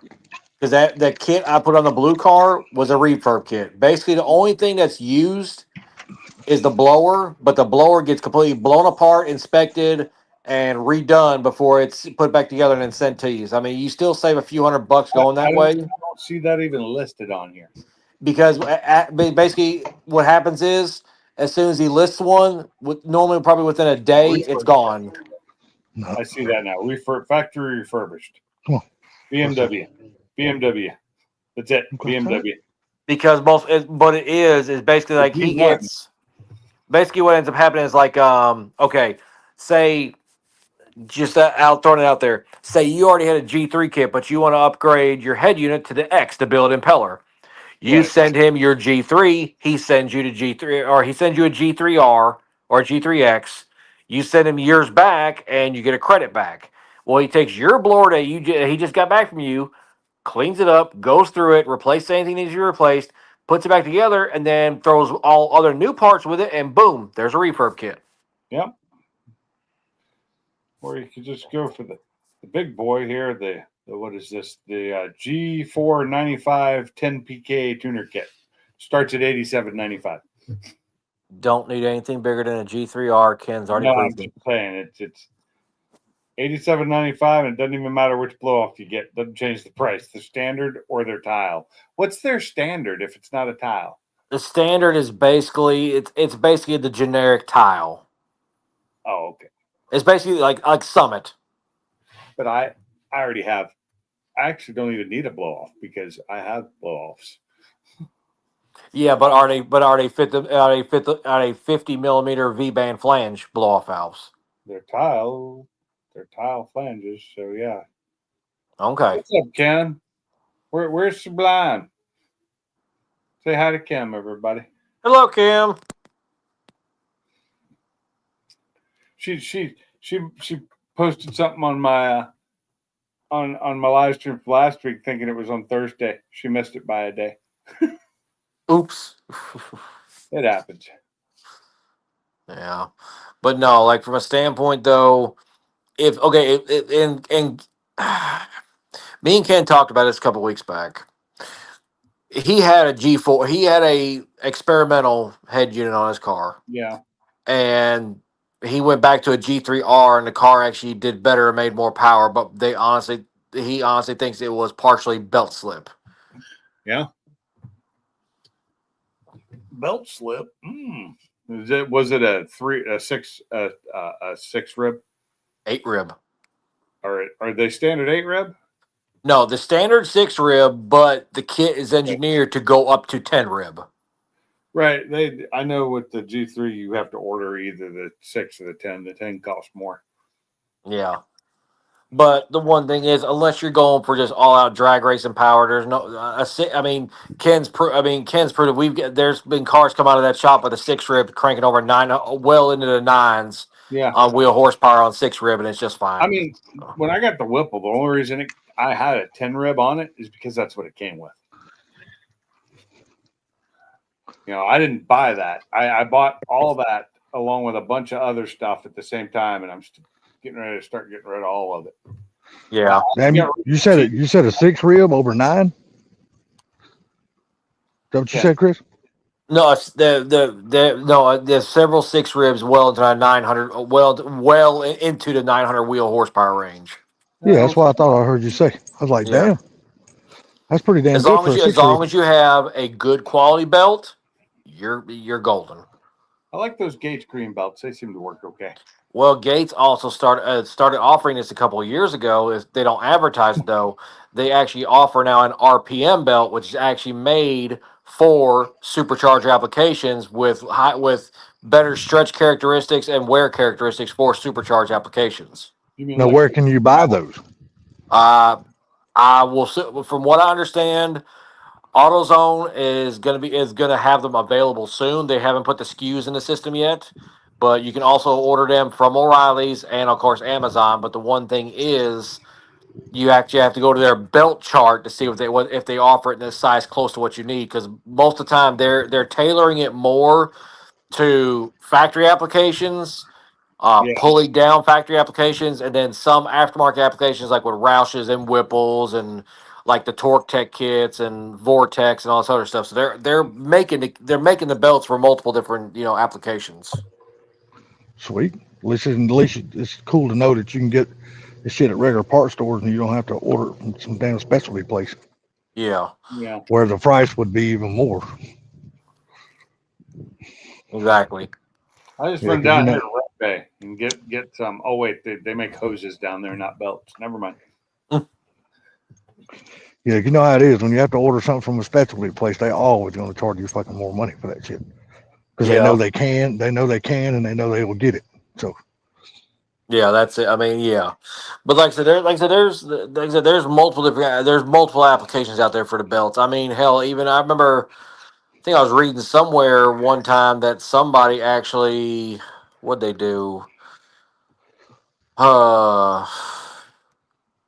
There was another brand belt. I remember the factory used them too. The Bando belts. Is Bando. apparently they make some also that are like for the HD applications, but they're not green, they're blue. The blue ones. Bando. They can't be green. Can't see green. Yeah. Let's see, what did Victor just say? I know Victor, yeah, Grip Tech is definitely a good way to go, but the one thing is with a Grip Tech, it also does wear the belt out faster. my question is, and I don't mean to change the subject, but has everybody got their Mother's Day gift in line yet? Nope. I 'Cause a good one too. So That makes two. no, but hell, y'all don't get y'all's wives things on Mother's Day, even though they're not mothers. no. Oh, shit, I do. Cause that's brownie points, man. I like brownie points. I I like brownie my points. mom. I bought a card and stuff for my mom when she was alive. It's not Wives' Day. There's a day for that. Really? Yeah. What day Yeah. is that? I ain't seen that one on the calendar yet. Oh, you talking about Called an anniversary. it's called an anniversary? That's Wives' Day. Then there's Valentine's Day. Tell me that's not Wives' Day. Oh, What that's day is that you 100% cut out? Wives' Day. Valentine's Day. Well, there's another one too. I forget. My dad always used to celebrate it for my mom. Sweetest Day or something like that. I don't know that one. I ain't never heard of that one now. Hang on. But I was always one of those type. Anytime you can accumulate brownie points, it's worth getting them. Nah. Even though they're really quick to forget that shit when they get pissed off at you. Well, Sweetest Day is a holiday celebrated in the mid-eastern United States, parts of northeastern United States, in Arizona and Florida. It's the third Saturday in October. never heard of it. Never heard of it. But I didn't live in any of those places. So Yeah. It's basically, they call it Sweetest Day has also been referred to as a Hallmark holiday or a concocted promotion like created by the Valentine's candy Day. industry. Concocted sounds about right. That sounds about right. If you ask me, St. Valentine had nothing to do with love. He was kind of an evil son of a bitch. Yeah, you want to run around shooting people in the damn heart with an arrow. I'm like, damn, what do you want to celebrate that shit for? Oh, Yeah, man. I've been looking at a S197 here lately, but I just don't think me and the guys gonna be able to come to an agreement on I a see deal. S197s all the time. I would love to have, but Nah, I've been looking at this certain one. Me and this Yeah. guy, we've been chatting back and forth, and I just don't the think we're gonna come to a 197 I deal. want says GT in front of a 500. Yes. Well, this one is. This is a 14 GT. I would love to have a 14 GT. That's what this one is. See, I'm trying to get now. It's a regular run of the mill GT now. It's not nothing special, or it's not a It's a 500 or none of that shit. No, this is just a regular I want 14 a GT GT, but it's an automatic. if I'm going to go older and get a GT, I'm going to go way older, and it's going to be a 4.6 because I want a 2005 or 2006. See, Nah, I want a 14. I've had a 3-valve 09, and if I could go back in time and change the car I would have bought, I wish I would have, because it was only going to be like 10 grand more than what I paid for the 09. Hey. I could have picked up a 08 500. Oh, okay. See, now the reason I want the Yeah, but that's a 4-valve though, right? is the That's a- 5 or 6 were when they first came, the 5 especially when they first came with the retro styling, and Yes. they changed it over the years though. But the 5 and 6 are my two favorite years. Now, maybe not my favorite engine, but my favorite years for the body. See, my 09 with the 3-valve, I beat the living shit out of that car, and when I traded it off at 110,000 miles, it never missed a beat. Yeah. I mean, the 4.6s weren't bad engines if you took care of them. Mm-hmm. I mean, they weren't the Coyotes, but you know they actually had as much power as the 302s did before them. The 3-valve was a stepping stone in heading up to the Coyote. Right.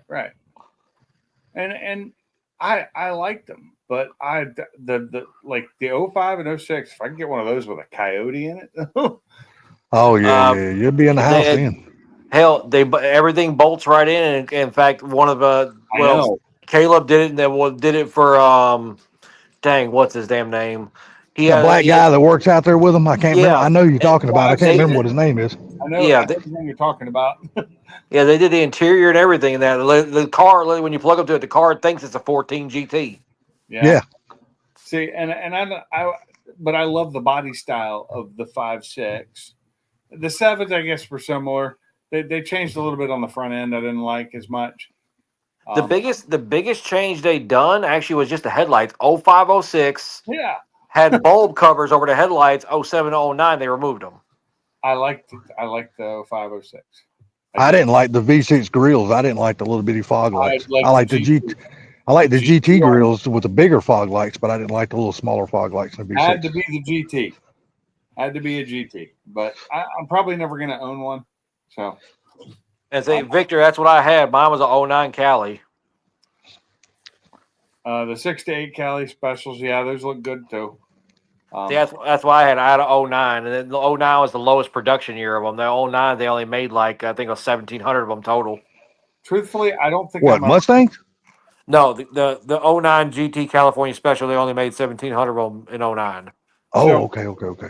I have to think the only car I may end up getting rid of or trading out eventually would be this truck. Other than that, I think the cars I have now are the cars I'm always going to have unless I just get rid of them. I don't think I'm going to buy any other cars. I think I'm done with that. Well, I really wanted this 14 GT, but like I said, I just don't think me and this guy are going to come to an agreement on the price. Yeah. He won't come down to the number that I want, and I won't go up to the number that he wants. Yep. What's he wanting for it? He's wanting 14.5. Yeah. I'm gonna take a shot in the dark. You offered him 11.5. No, actually, believe it or not, I offered him 12. How many miles are on the car? 49,000. That's low miles. I mean, he's actually not Yeah. asking a Really good bad mileage. price. Oh, I know he's not, but I'm just one of those type. I try to get everything as cheap as I can get it. Yeah. That's just the way. That's the way I am, because I've always had that mindset: buy cheap, and if you ever do sell, there's always money in the bank to sell. Okay, I got a weird question. I can't help it. That's just the way I'm wired. I'll say I got a question. You half Jewish? No, just half. I'm a half cheapskate. You're half Jewish then? I've actually turned down some really good deals that other people that I know, like you, Ken, other people, you guys would have spent your money buying these cars. But me being as cheap as I am, I just won't. If they don't come down to my number, I won't buy. No matter what it is. I'm just that way. Because when I look at something, I got a number set in my head, and I just refuse to go over that number. Me too. The problem is usually that number is like $3, and nobody. Well, no, wants because I've always been in the mindset of like this. look, I'm going to buy something. And if there's not any meat for me left on the bone, then I'm not going to buy. I can't help it. I got that shit from my dad and I've never been able to shake that shit. Good for you. And I've turned down like I said, I've turned down some good deals on cars because I won't budge. Stick to your guns. That's what I always say. Well, I mean, it's just, even my brothers and them always tell me, like, God damn, it ain't going to hurt you to spend an extra couple $1,000. I'm like, yeah, it is. It might. Yeah, that's what, and I'm seeing that's the way I think. I mean, I'm one of those. Way too much for those cars, Victor.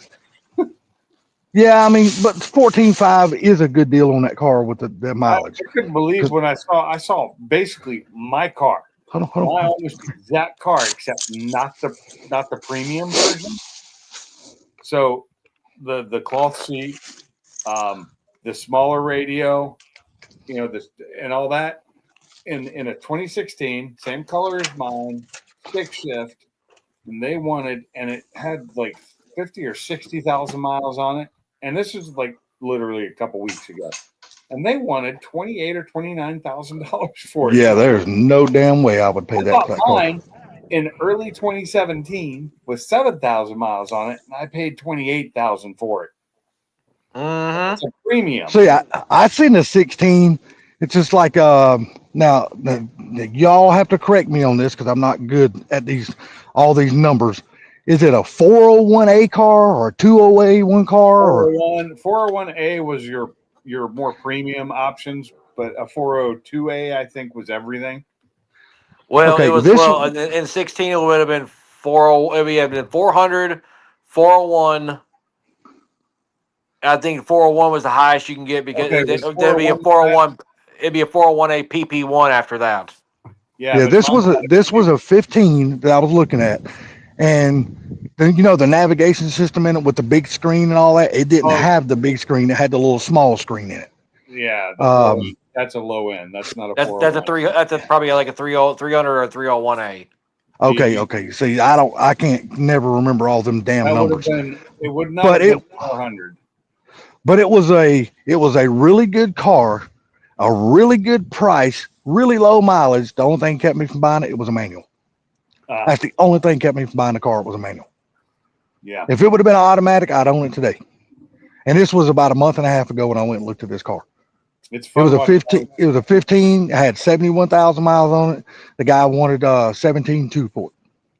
I was watching some people post up, how Carvana, you can sit your stuff in, they give you their thing, and these are guys with EcoBoost, like newer, the 2015 to 17 EcoBoost.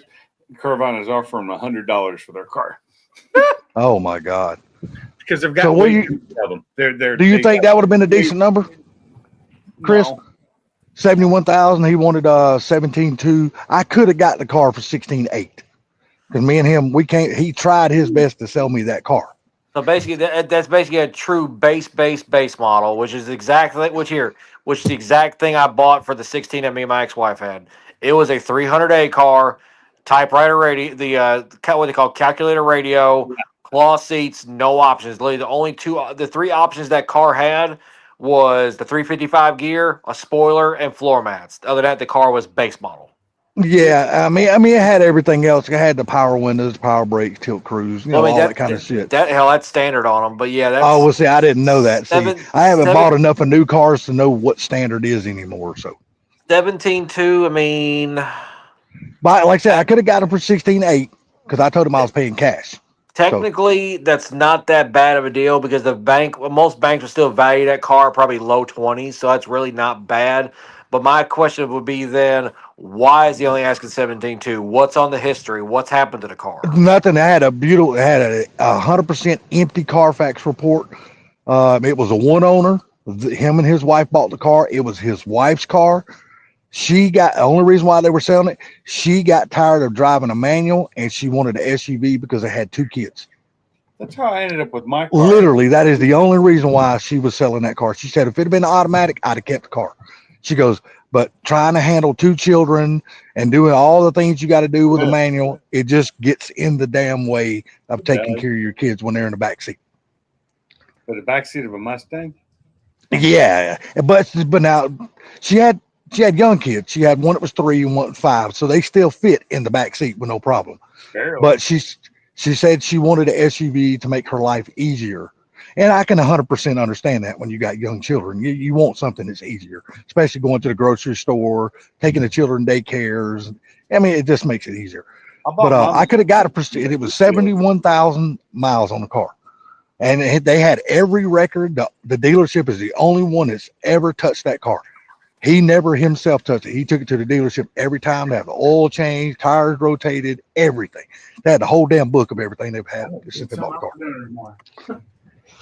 The only reason why I didn't buy it, it was a manual, because I don't want a manual car. I want an automatic.